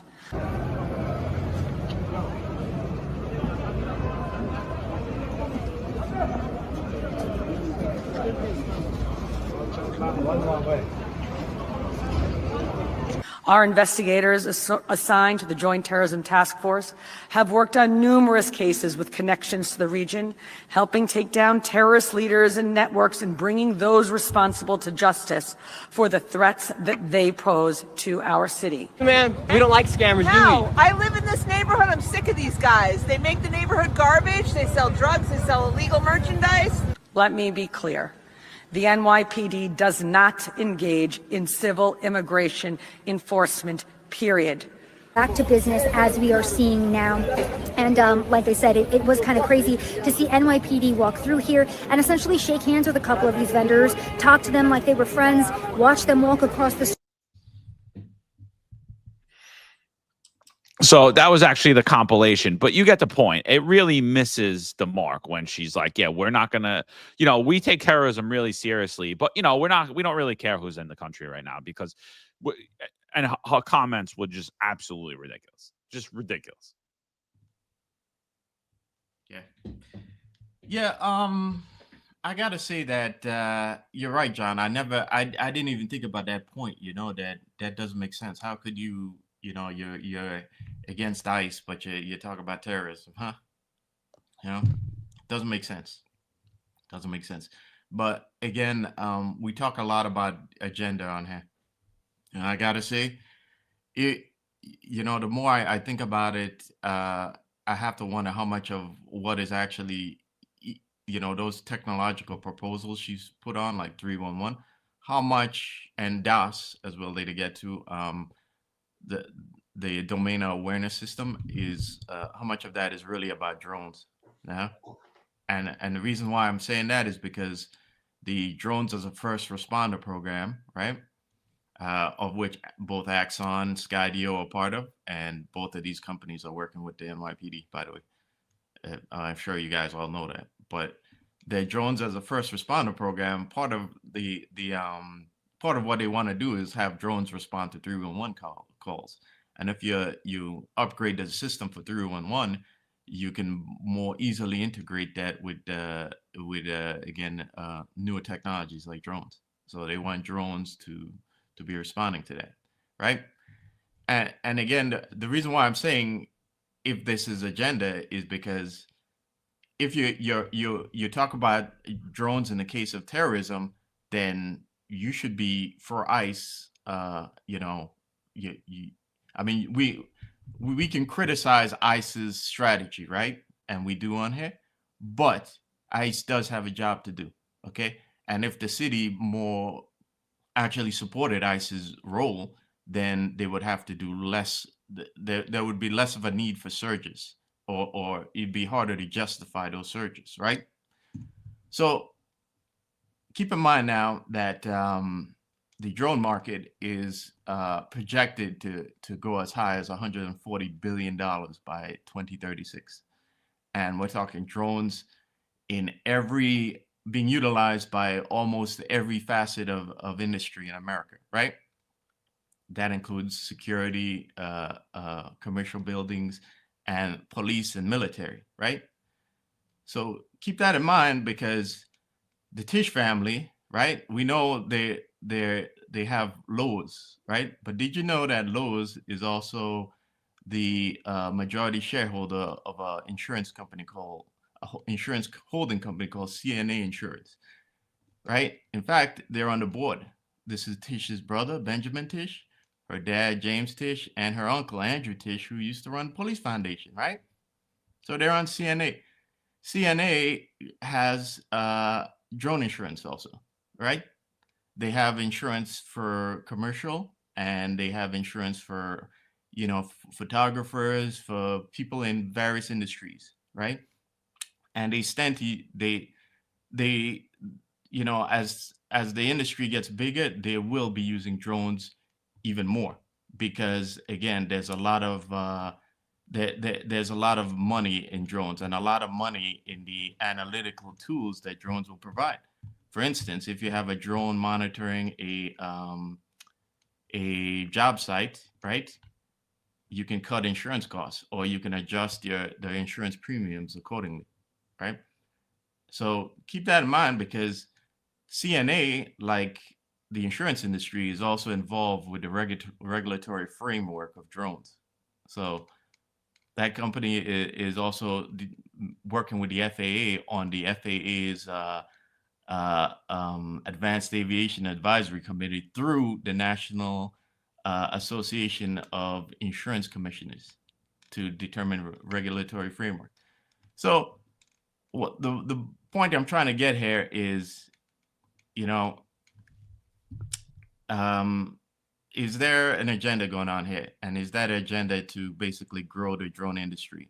Because again, the Tisch family stands a lot to, they have a lot to gain from, you know, the growth of the drone industry.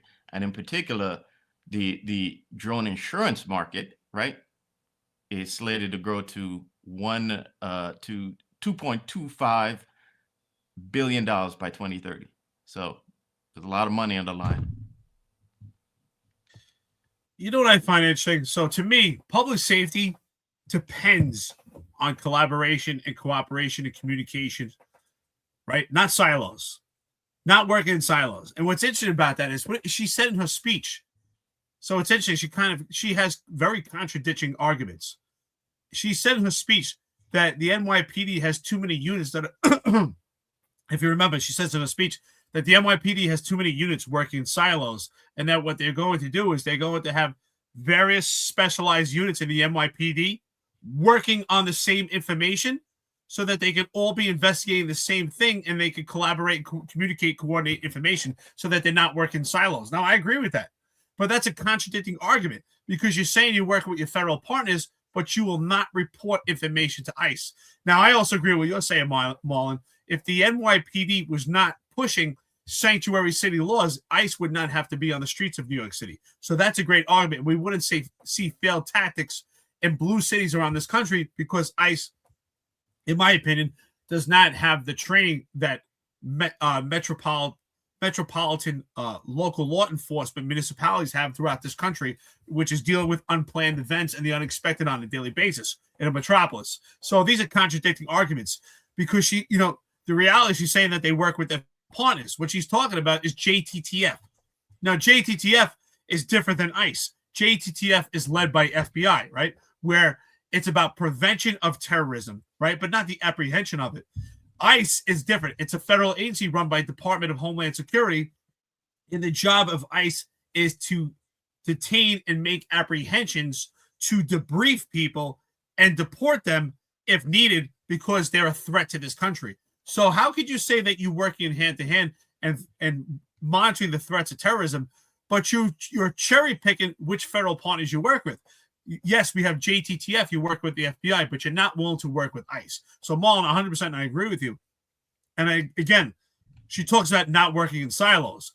But if the NYPD is not coordinating and collaborating information with particularly these West Africans, especially Somalians, and this issue with Somalians is not going on in just New York City. It's going on in numerous blue cities throughout this country, including Las Vegas, Los Angeles. They're having problems with Somalians that are unlicensed, committing a lot of fraudulent crimes, scamming credit cards throughout this country. A lot of scams that are going on right now that emanate from West Africa. A huge threat to huge terrorist threat to America right now. So if she says that the NYPD will not report information to ICE, well, that's working in silo. So to me, it's a contradicting argument.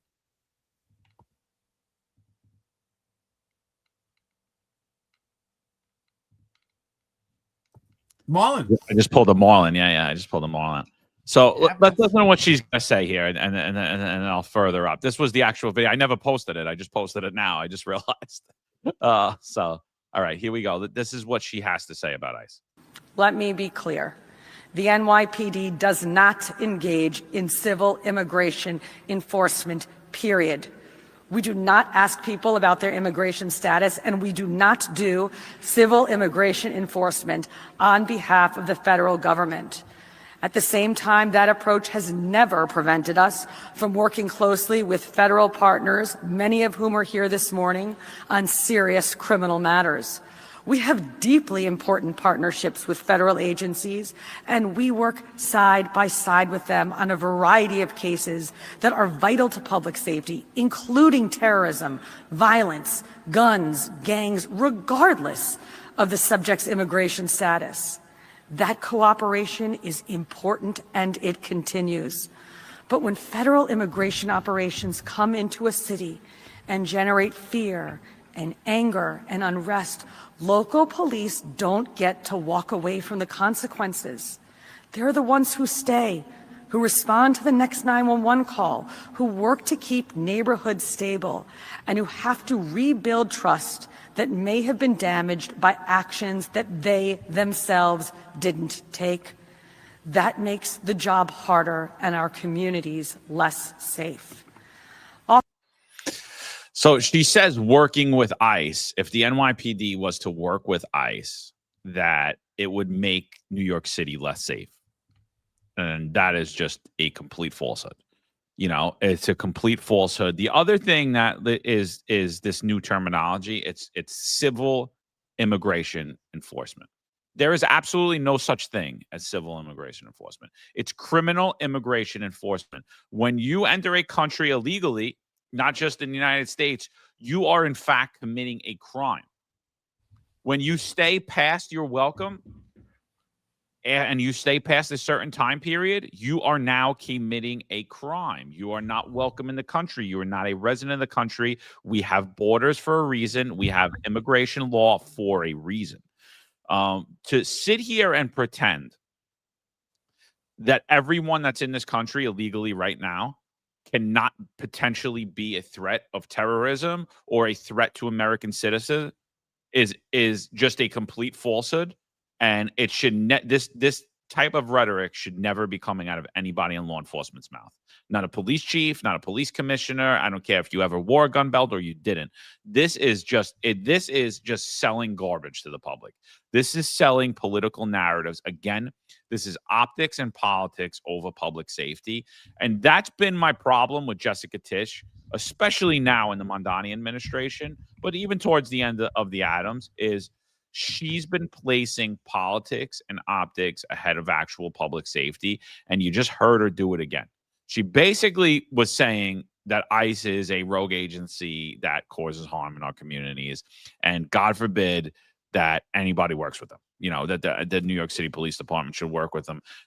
Every bad incident we've seen from ICE is a result of the lack of cooperation with those local police departments. ICE doesn't have the manpower, nor the training, nor should they be involved in doing crowd control and doing all the things that New York City taxpayers or taxpayers throughout this country pay their municipal police departments to do. We pay ICE as well. We pay ICE to enforce federal immigration law. We pay our police departments to keep peace on the street, and keeping our department, keeping any law enforcement departments away from assisting ICE. I'm not saying to snatch people off the street, but just to keep the streets clear, keep the sidewalks clear, keep protests orderly. Any police department that's not engaged in that should absolutely be defunded. They should absolutely be defunded because they're failing at their mission. And she goes down to even further state that, well, look, crimes at historic lows because we're not cooperating with ICE. It's complete insanity. And, you know, this is why I am not in support of her any longer. Like, this is, she was okay to me in the beginning of it, even though a lot of it was optics. I think some of the things were good, but this ultimately just detailed where we're headed as a department, where New York City's headed as a city, and it's not good times. It's not good things. Yeah, I mean, I think it's part of the problem, reaction, solution dynamic. You know, I mean, think of it. If the city cooperated with ICE, then there's no need for ICE surges. There's no justification for it. And if there's no ICE surges, these leftists, wacky leftists, wouldn't be riled up. You know, there'd be less media hysteria. And I think about this.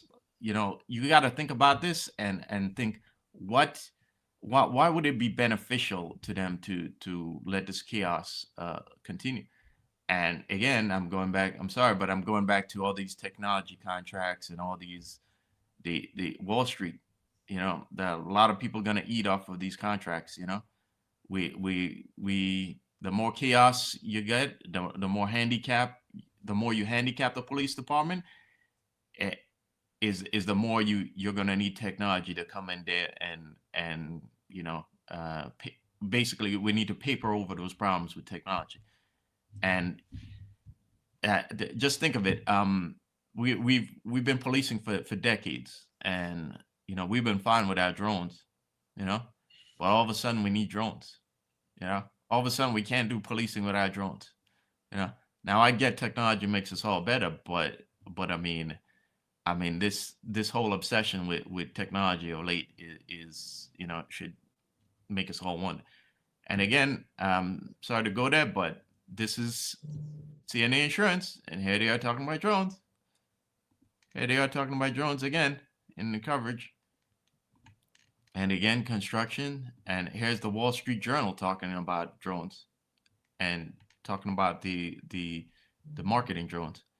So again, I think it's part of the problem reaction solution dynamic, where they let the problem fester long enough, and then you know, a lot of people get to eat off of the contracts that come out of it, because I don't have any other logical explanation for why they continue doing this, and they continue to not investigate who are the agitators of these protests, where the funding comes from. That, like we said before, if you can run a case on them, if Handshoe is blocking you from running a case, the Handshoe laws, then you the Handshoe guidelines, then you should at least publicly tell us, so that you know, that the public is aware of who are the problems and who's creating these problems.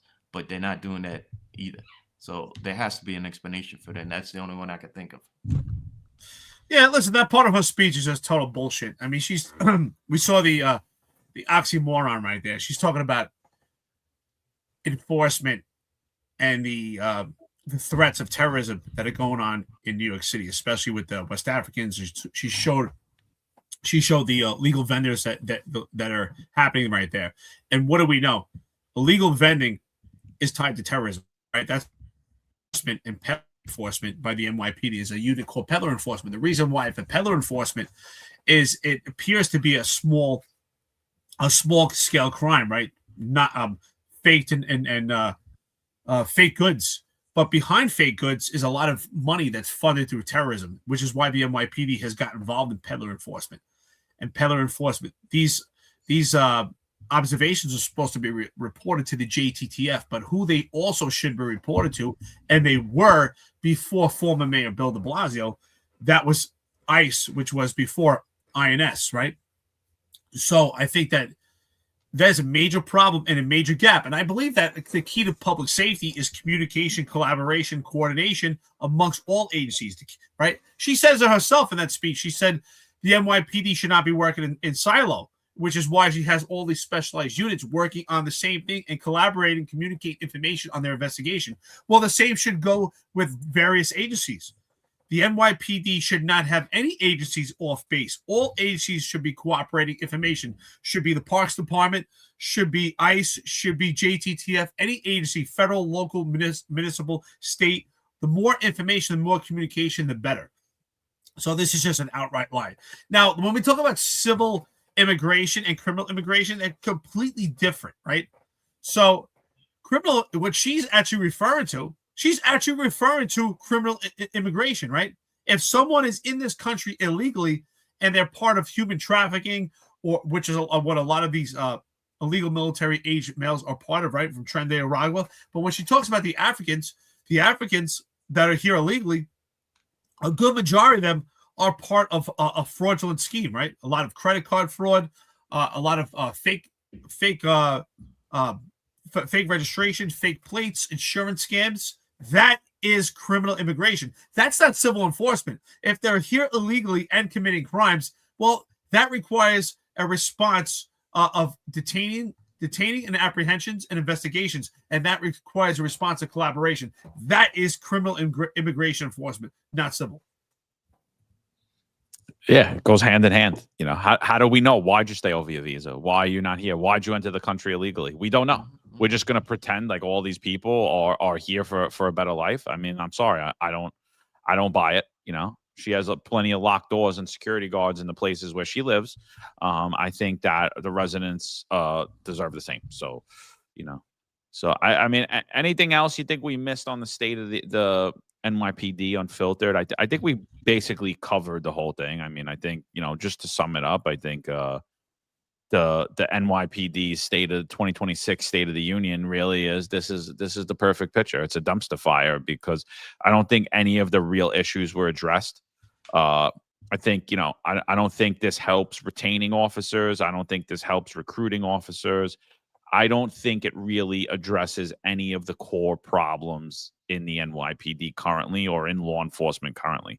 The only thing, like I said, is obviously cops need more training, so that's good. Getting better equipment's good.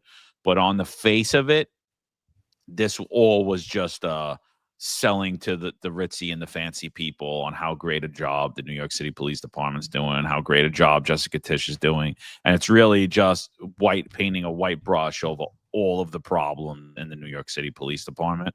And I don't see any good things for the future. Just put it that way. Yeah, I think she mentioned precision policing in that speech. You know, she mentioned it a couple times. She mentioned precision policing task force. I believe she mentioned. Yes, she did. Spot on, Marlon. And a precision strategy again. I think that strategy is actually an acknowledgement that of their recruiting problems and their inability to adequately staff the NYPD. And I said before that I think they think they could work around this unit using technology and analytical tools. I think the whole thing behind precision policing and zones is that they're going to use those analytical tools to figure out which areas are spiking in crime when, and then just shift manpower around, shift the limited resources around, and they think they could do it in real time. Do it in real time and use technology like drones to fill in the gaps. And I just don't think that's a real practical solution. I think again you're covering up the problem here, and we're never going to be able to solve the problems in the city and things may get even worse because you're not getting to the heart of the problem. And yeah, I kind of forgot my train of thought on that. Yeah, so if I remember it, I'll get back to it. But yeah, that's what I'm thinking here.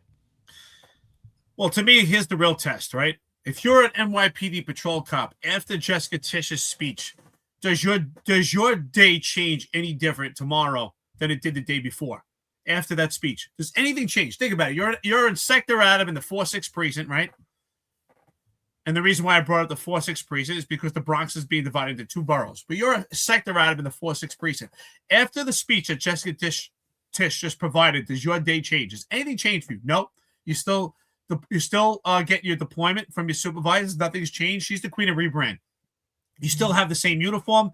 You still are out there with no mission, no vision. They still haven't told you how do you respond to agitators? How do you respond to people that are demanding business cards? They haven't spoken about morale. They haven't told you how they're going to make morale for you better. They told you that you're doing precision policing, which you were already doing before. You were doing that 10 years ago before Jessica Tisch was ever a thought to be police commissioner. So what is the difference? If you're Sector Adam, seriously, how has your day changed? You're not coordinating with ICE. You're already in a position that if ICE shows up, you don't know what to do. You're told to kind of back away. You're in a very awkward situation. Nothing's changed. The only thing that's changed if you're a sergeant, that if a drone is coming, that you watch it and you're going model taser. Do you really care? As long as it works, that's all you care. You care that, okay, it's a better version. Does it work? That's your only care. And when am I going to use it? And when is this training coming? What kind of training? Listen, I'm never against training. Training should be constant, even if it's going back to the fundamentals. And I think sometimes going back to the fundamentals is the best because sometimes there's things you overlook. And what they should also do, and they don't do often enough, is have cops, not just the police academy, and have people. They have to stop bringing people in. Have cops that do the job actually train people, not cops that get a phone call or have a hook that go into unit. Have cops that actually do the job to do the training. And not only that, when you teach people, it makes you learn it yourself because you have to break it down now and actually dissect it. To me, that speech again was lipstick on a pig. Presentation over substance. It lacks substance to me. It did not speak about the most important thing, morale. We didn't speak about morale at all. We need to speak about the blotter, about a new command log. Okay, that's a 2-second conversation. The new taser. Okay, big deal. You got better equipment. Great. We need to speak. We need to have a state of address that the NYPD is going to get training. You should constantly get training. And if you're an active cop and you're doing the job the way you're paid and trained to do it, if the job actually supported you, you would be getting training by osmosis because you're out there doing the job. But unfortunately, the training should be, and you said it earlier, John, how not to get indicted by the DA's office, how not to become a target by the CCRB. How are we going to protect you in these situations? How to deal with agitators that are demanding a business card in the middle of the street while you're actually traveling in transit. To me, again, it lacks substance. It was presentation of a substance. She's the queen of rebrand. It sounded great. People were eating it up, but it's lipstick on a pig. Well, it gave the media a lot of talking points, that's for sure. So, I mean, it's just look, it is what it is. Like, I think at this point, it's just we're in a really sad state of affairs with politics in New York City and New York State, and I expect it to get a lot worse, people. And again, who ultimately's fault is it? Is it Zohran Mamdani's fault? Is it Jessica Tisch's fault? Is it Kathy Hochul's fault? No, it's your fault. It's your fault. Because the voters voted this in. They doubled down on it. They said they wanted more after de Blasio. They said they wanted more after Adams. And here we are. We're going to get more. You're going to get a lot more. And the police department's going to continue to be emasculated. It's going to continue to give you less service than what you pay for. And it's going to cost you more money. That's the thing that's happening here. So anything else you guys wanted to cover? I know there was a lot. There's a lot. I'm sure we're going to hit it all Friday. I saw Sal put out a bunch of stuff about dudes getting arrested. I think there were shots fired in a command. So, there's some stuff about that. And there's a lot of crime going on in New York City, unreported, So I think that's for Friday. But anything else before we jump off here? No, I listen, again, I just want to say it was presentation over substance. That was an Academy Award. That was just a complete show, about politics. And you could, again, it didn't address the real issues. Yeah, of course, January was historic lows. It was freezing temperatures. And she didn't mention the fact that there were cops out there freezing their asses off, putting them at a risk of hypothermia. That speech, to me, the only credit I give to her is the fact that she actually acknowledged the cops are doing a great job. But anybody could say that. That's very easy. Other than that, that was a conversation for a briefing room, not a state of the address. Yeah, I think the problem with Tisch being PC is she has no meat and potatoes experience as a cop, and we're gonna go back to that over and over again. But she's a academic and a technocrat, and her idea of fixing things is to add a computer to it. Let's add some more spreadsheets to it. Let's add some more analytical tools, and that'll get the job done. That'll fix it. Yeah, I mean that's basic. I mean that's again, like I think as a manager you could manage a system without ever really being involved in it, but I don't know if it's true for the New York City Police Department. But hey, look, you can make it look good for the media. You can make it look good for all the fancy people in New York. You can make it look good for the businesses. You're not going to make it look good for the cops. You're not going to make it look good for the New Yorkers who are really in it and understand what's happening. So, but she's done a great job of cleaning up the image of the NYPD, right? So, and I think that ultimately is why she's the police commissioner. That's why Eric Adams appointed her. That's why Zohran Mamdani kept her. She's doing a great job at what the reason she was appointed. The reason she was appointed was not to fix the New York City Police Department. It was not to make New York City safer. It, you know, and you know, she was there to make a better image of what was happening up top, and that's what she's done, regardless if it's true or not. The perception versus reality game moves on in New York City, and she's awesome at it. You know, she is awesome. She is controlling the perception, and it doesn't anywhere near match the reality of what's happening. You know, and I could show you videos today. I mean, it'll get us demonetized, but just things that happened yesterday. You know, so it's the smoke and mirrors is absolutely in full effect. So yeah, you guys are ready for the super chats? Yeah, I think Jessica Tisch should give us some coffee and donuts also for those key talking points that she got from the Finest and Filtered. I'll wait. Yeah, I think so too. Special Hagen said the presentation should have been a comparison of real statistics pertaining to crime, retention, and the budget. There should have been identifiable goals going forward. Agreed, no substance. You know, one is like when we talk statistics, they're like they're not real. So, I mean, I don't even want to hear it. I don't want to hear it anymore, you know, and we've heard it over and over again since the pandemic year, or whatever they want to say, since 2019, since 27, just remove this. It's really all been misrepresentation of crime the whole way, you know. And then, you know, even going into the new year, like there's really nothing there, and they have no goals. The goal is just to keep the public safety grift going. And that's what it is, and make it look good, and that's it, and keep our positions, and make sure the governor gets elected, and make sure Zohar Mamdani gets reelected, and make sure the next Democrat gets elected. There is literally nothing different since Tammany Hall. Like, there's nothing. Like, since 1845, the corruption, the game, it's all been the same, man. It's like I'm telling you, like I put this video out yesterday, and just to like sum it up, I think I bought this paper from 1881, and I bought it because it had a photo of the mounted unit in it, right? And so, but when I got the paper, it came like the whole paper, so it had the front cover of the paper, which I didn't know it had, and I didn't know I bought it. So when I got it, I was like, holy crap, what is this? And so here's this like little video of it. And I think, you know, what we seen through that presentation, it's like we could make a very similar meme today as this lithograph for this newspaper in 1881. And it could be 2026. So look at this. This is wild. What's up, everybody? Good morning. So I bought this newspaper from 1881.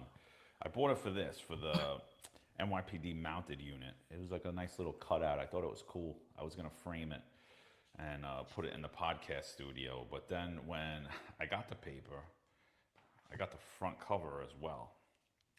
And I can't stop staring at it. I've been looking at it all morning. So New York, Saturday, April 9th, 1881. What it says is, the caption on the bottom of it is, what we must do about it.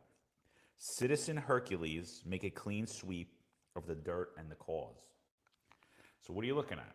You're looking at the business owner here, right? His business is all clean. He's fighting back. His broom is the business system and hygiene. He's fighting back at the politicians, right? And what are the politicians sitting on?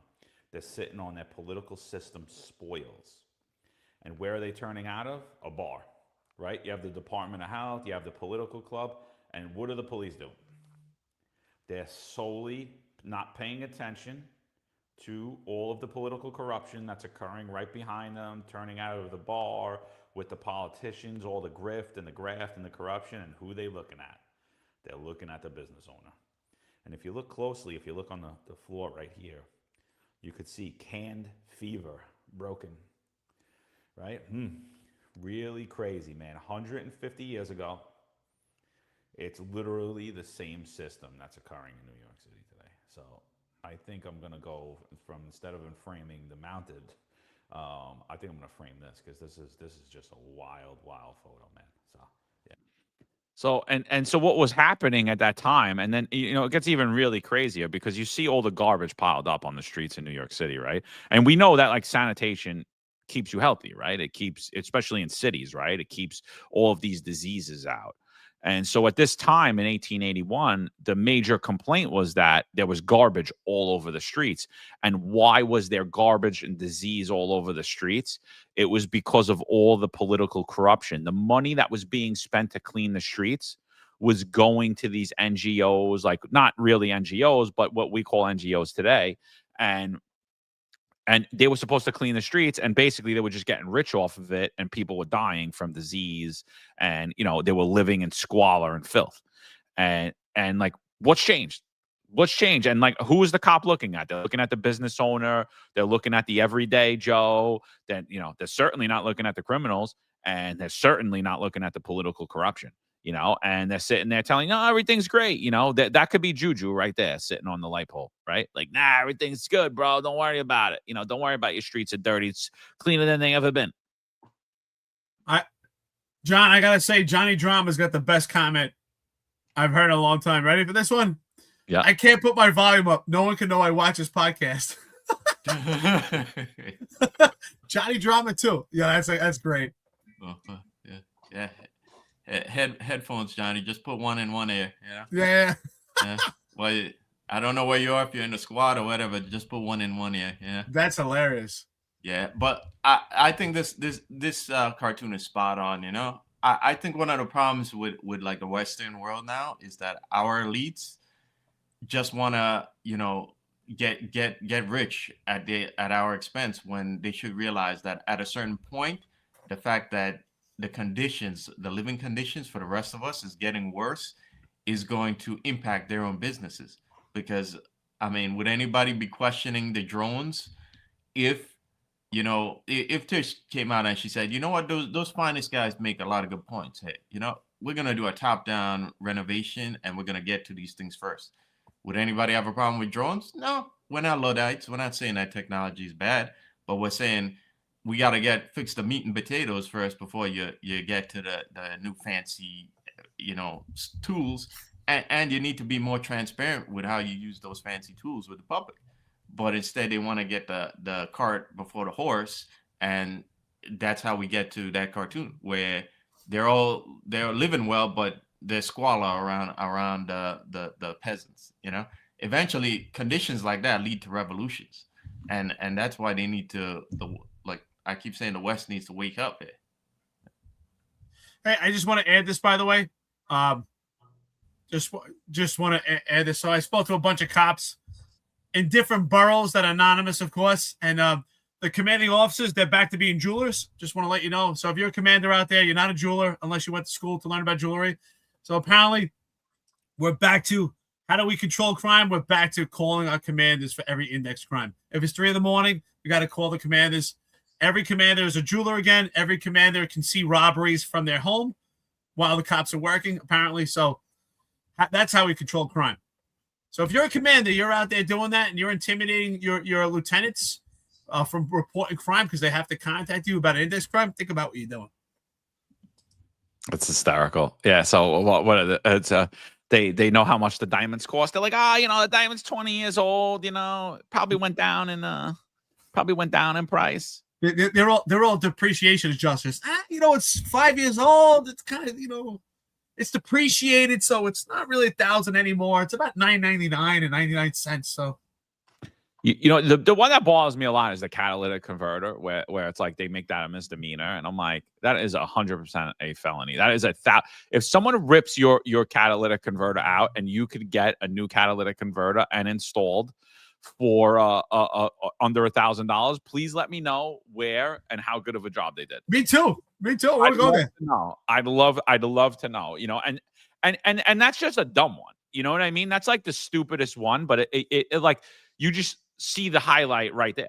It's like, oh, you're misrepresenting crime statistics. You're lying about the crime statistics, because again, is it going to fall into grand larcenies? And they hide a lot of the robberies in grand larcenies, and they hide a lot of crimes in grand larceny because they're so prevalent, and there's so many different types of grand larceny, so many crimes that go in there. So it's kind of hard to fight grand larceny, Yeah. But even that, they keep them down. They have a vested interest in keeping the grand larcenies down too when they can. And it shows just right there. If you just look at every catalytic converter stolen throughout the city, and that's happening all the time. They're all misdemeanors. And how? They're all over $1,000. How is it a misdemeanor? It's clear as day, and there's zero integrity in the crime reporting in New York City, and it's disgusting to me. Honestly, I really think people should go to jail over it. I really do. I really do. I think people I agree. If you're a commander out there right now, you're not Donnie Brasco. I'm sorry. Every commander thinks they're Donnie Brasco. If your lieutenants or sergeants have to contact you at 3 a.m. to report an index crime, obviously they're not going to report it, right? They don't want to call you. That to me that's how they enforce, and that's how they manipulate crime. So if you're a commander out there in New York City right now, and you're active and you're doing that, you better stop that right now. Think about your own moral obligation. The fact that a lieutenant has to text you at 3 a.m. before they report a robbery, and then the following morning, if it's reported, you're going to have your crime analysis sergeants have to comb through it and then call the victims again. To me, that's crime manipulation. I think they all should be held liable for that.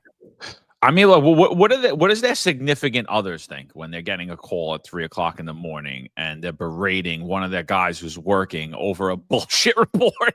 Like, wait, you're mad because he's taking the report as what it is, and like women and whatever, even men, like they're not stupid. Like at some point they're gonna be like, wait, doesn't sound like the cop's doing the wrong thing. It sounds like my husband's an asshole. Sounds like my husband's a real piece of shit, self-serving, looking to get a promotion. I mean, like, you wake it at 3. Now, if it's something legit, like, hey, look, we just had a little kid get killed. This is a big media hit. Like, like this is a bad thing. 100%. You got to go in. You got to do your job. It's your command. You got someone who got that purse snatched, and you want to make a fucking misdemeanor, or someone got that chain snatched. Like, is that for real? And like that was one of the main reasons I wanted to be a commanding officer. It wasn't because I didn't envy commanding officers, because I think the job's horrible, but I wanted to do it for at least a couple of years and then leave, because that was one of my theories, is that like I could take all the crime and bring it down. Like that was my theory, and I wanted to put it to the test. And I, whatever, never got the opportunity. But I personally think that there will be somebody behind us that will get that opportunity and will do it and take it.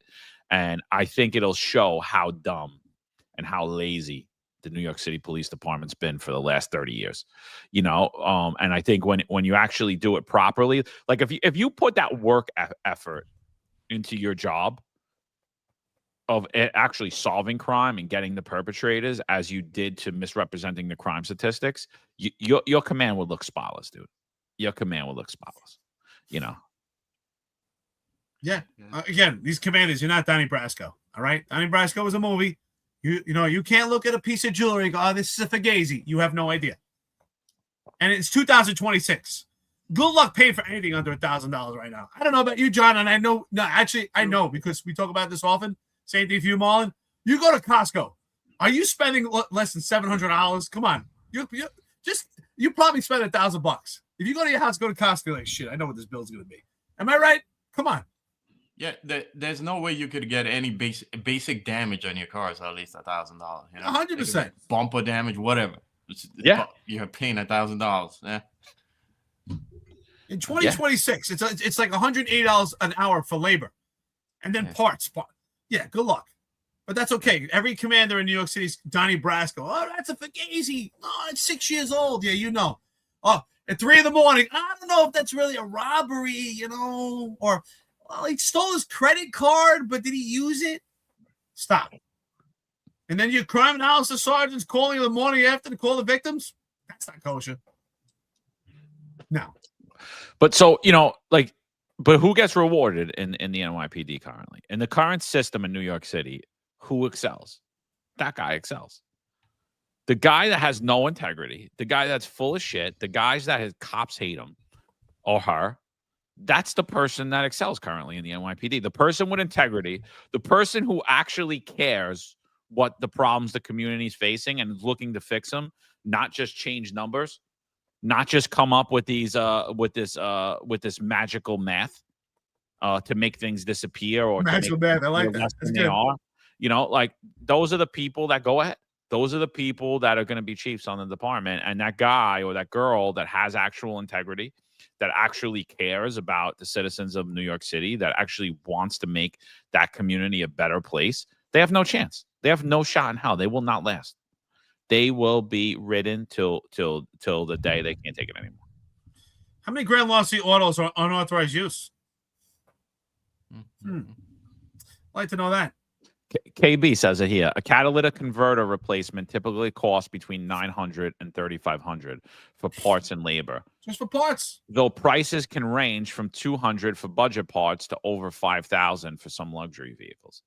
I mean, and that's the thing. There's no way that it is not a grand larceny.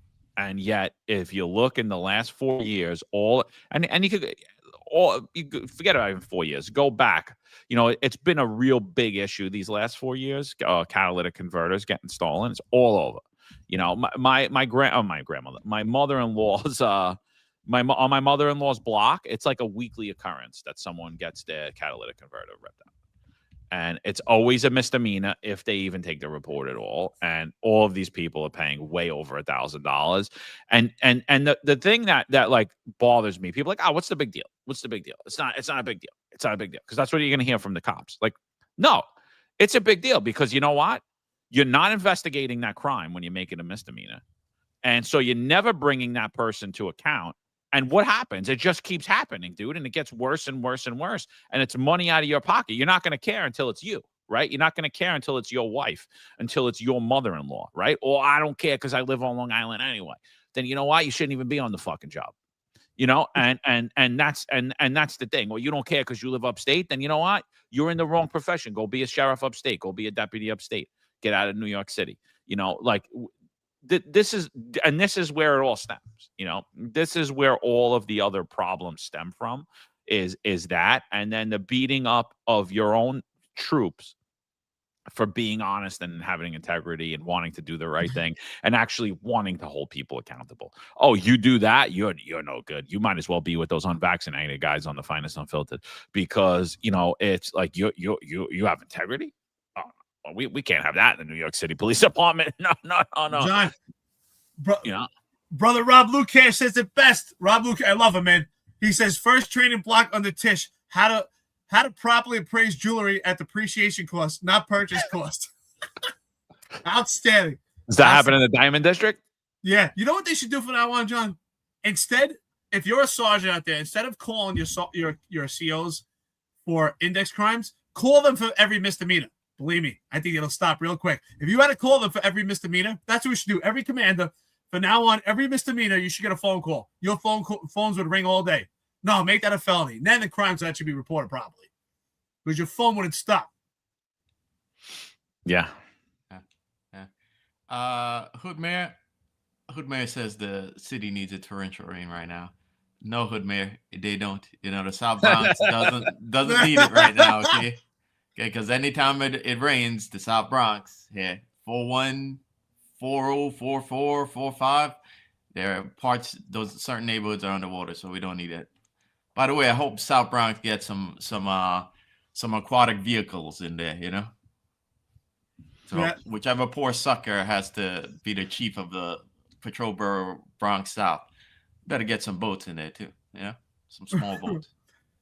My cops would get mad at me sometimes when it was snow out. I go, oh, time to get some snow guns. Like, oh. But let's do a snow op. Snow, baby. Yeah. It's been guns out there in the snow. Cold winter, baby. But all the people that were telling me that I was soft, you know, you guys are all complaining, right? Nah. Yeah. They were like, oh, it's not that bad here this year. I was like, nah, it's colder than I remember. It's pretty damn cold, you know. Bronx Bread Box Truck. A great name, by the way. Says, what about 4 missing wheels off brand new car? Replacement 4,000. Yeah. 4,000 light. 4,000 on like 4,000 is nothing. It's probably more than that. Yeah. A new car? Tires and rims? Misdemeanor. Yeah. Again, if you're an NYPD commander out there and you're making depreciation adjustments, you need to get a job with an insurance company, not the NYPD. You're in the wrong profession. Yeah, they should ask Tisch for a job. You know, hook them up, Tisch. Yeah, call Benjamin or call Dad. Hook them up. You know what's going to happen, Marlon? I guarantee you, the NYPD is going to come out with an app like ChatGPT, and they'll go to a job. They'll take a picture of the jewelry and they'll send it to there. Like, oh, it's now worth $600. Yeah. Oh, that's coming. Somebody at 1PP just got a brilliant idea. Somebody at 1PP just got a second star right now. I'm watching. Oh, yeah. All those guys in the fires that built this, so let's come out with an app, a depreciation app. We figured it out. You're welcome. You're welcome, guys. You think they would give anybody credit for an idea that they stole? You're out of your mind. Like, yeah, we know that ain't happening. No, I mean that chief is gonna go propose it right now and get a star out of it. Yeah. Yeah, that's what they do. They're gonna come out with an app. Here you go, right? And the commanders will be on that app, and the sergeants, and automatically when there's index crime, it goes right to them, and the commanders could see what property was taken, and they could depreciate it. It's gonna have value purchased, a depreciation value. It's coming. Coming to a command near you. Sick, but definitely the cold helped the crime statistics. But once it thaws out, I'm curious to see what New York City is going to look like. And it hasn't even been that cold historically, which I didn't know. I think in all lifetime this is probably one of the coldest winters ever. But I was looking at the Revolutionary War, George Washington, dude. They literally rode across the Hudson on ice on horses with a cannon and brought it over to Jersey. Like, that's how thick the ice was. Could you imagine how cold it was those winters? Like, it was not like so. So even though this winter was really bad, it's nothing because they were saying like that the ice was like 16 feet thick in the Hudson, dude. Crazy. So, like, I don't know. So you might be in for some more bad weather. We might be going back to some colder time. Yo, Johnny Drama's off the hook today. Yo, Johnny Drama, don't go anywhere, brother. You're making me laugh. He says, John, you speak like you aren't going to the beach after this show to sunbathe. I think it's gonna be warm today, my friend. Shirtless. Listen, Johnny's been going after everybody. He's going after Ron. He's going after he's hilarious, dude. Leave Ron alone, Johnny. All right. It's Johnny Drama. We're not gonna treat Ron different just because he was a CO. All right. Of many commands. Of many commands. The jewelry unfiltered out. They should call it the Donnie Brasco. It's coming out with the app, the Donnie Brasco. Every commander studying right now. They're like, you know what? That's not a bad idea. Just start studying jewelry. This ring, I don't know. Yeah. I love when people would say they got cash stolen, and right away it's like all the commanders like, oh, I don't believe it. You don't believe it because it's a grand lawsuit, right? It's not possible to keep cash in their home, huh? No. Yeah. I anyone that tells me they don't believe, I'm like, what don't you believe? Like, what? Like, what? You didn't even talk to anybody. Like, how don't you believe it? You didn't talk to anybody. Like, did you talk to the complainant? No. So how do you believe it, dude? There's a guy. He's been making I forgot his name. He's a former NYPD guy, retired. He makes solo videos on social media, and some of them are good, some of them are okay. But he came out with one yesterday. I think it was yesterday, and it was actually pretty funny.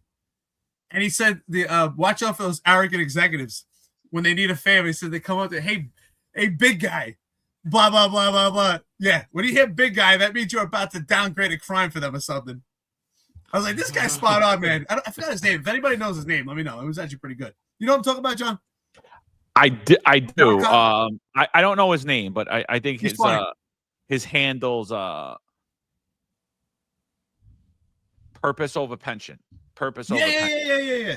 I don't know his name, but yeah, he makes some good videos. That was pretty funny. He's like, that one. I like that one. That was pretty funny. No, it was good too. He said when the driver starts coming up to you because they think they're a CO now too. Like, hey, big guy, it's like, yo, that is funny.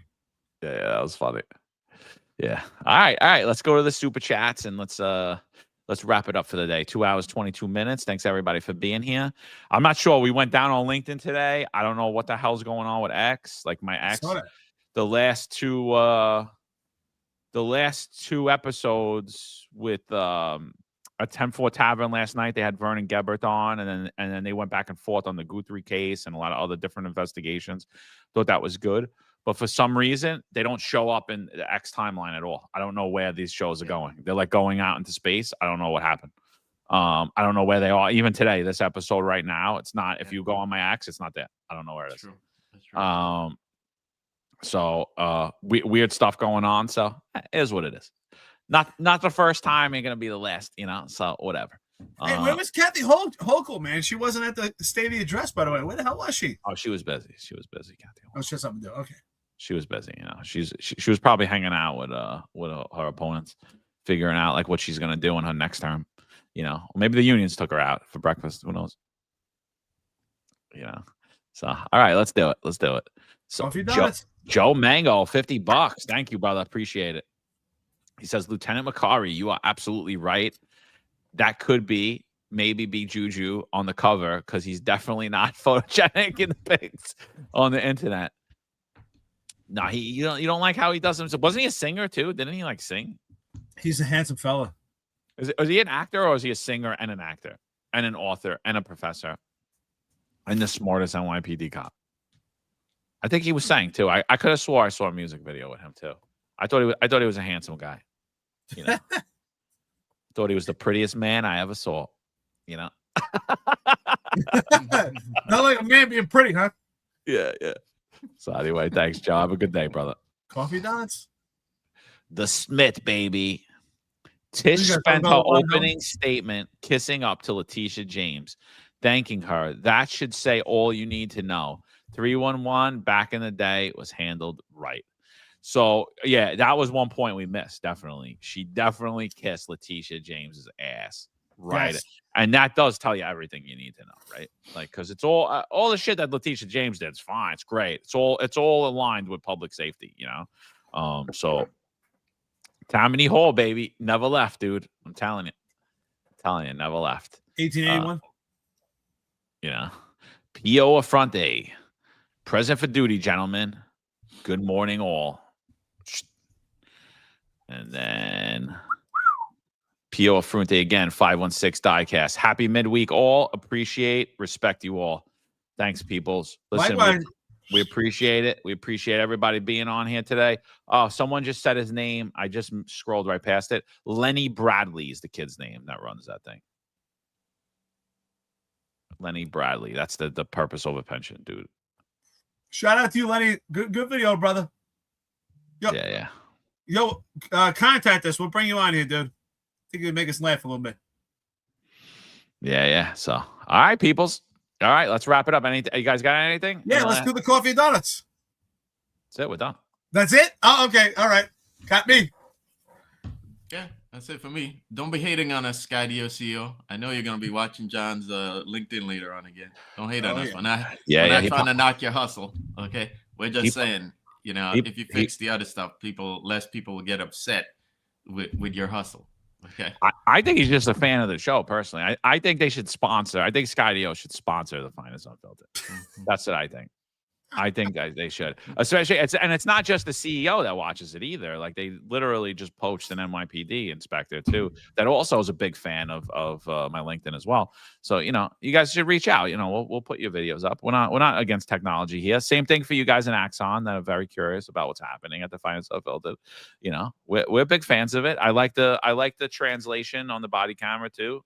I think that's something that the NYPD should get. Did you see that? The new body cameras, you could hit the translate on it. Yeah. What? We talked about that was coming. A year and a half ago, we said that was coming. But yeah, it's pretty cool, dude. I was like, that is cool. Yeah, now your cops don't even have to speak English. No, you don't even have to think anymore. I didn't even think about that, Paul Ballin. Well, that's pretty funny. No, they don't have to speak English. Yeah. Well, there go standards. You don't have to speak English anymore. Go hired. Oh, hysterical. Well, that's it. Make sure to check out the Executive Perspective later on tonight, guys. Chief Marino is back on, and he and Chief Lukash are going to be talking about the Sergeant Duran case and a couple other topics. But tonight, check it out. Yeah, it's going to be a good show. Retired Chief Marino, of course, great man. Of course, my brother, awesome. Rob Lukash. It's going to be a great show of the Executive Perspective. This show's on fire every week, and Ron couldn't be there today, so they put on a hell of a show. Great show today, 2 hours and 28 minutes into it. We appreciate the coffee and donuts. We appreciate the engagement. Johnny Drama, I want to say thank you, brother. You had me laughing today. Pretty funny. Good stuff out here. I think it was a good breakdown. I think it was a fair assessment, And I'm disappointed that she didn't speak about morale. I thought that was the most important thing that should have been spoken about, and it was not a word of it. Yeah, that's it, peoples. All right, Finest Unfiltered. We'll be back at you. Check us out tonight. Donnie Brasco, take care. Right.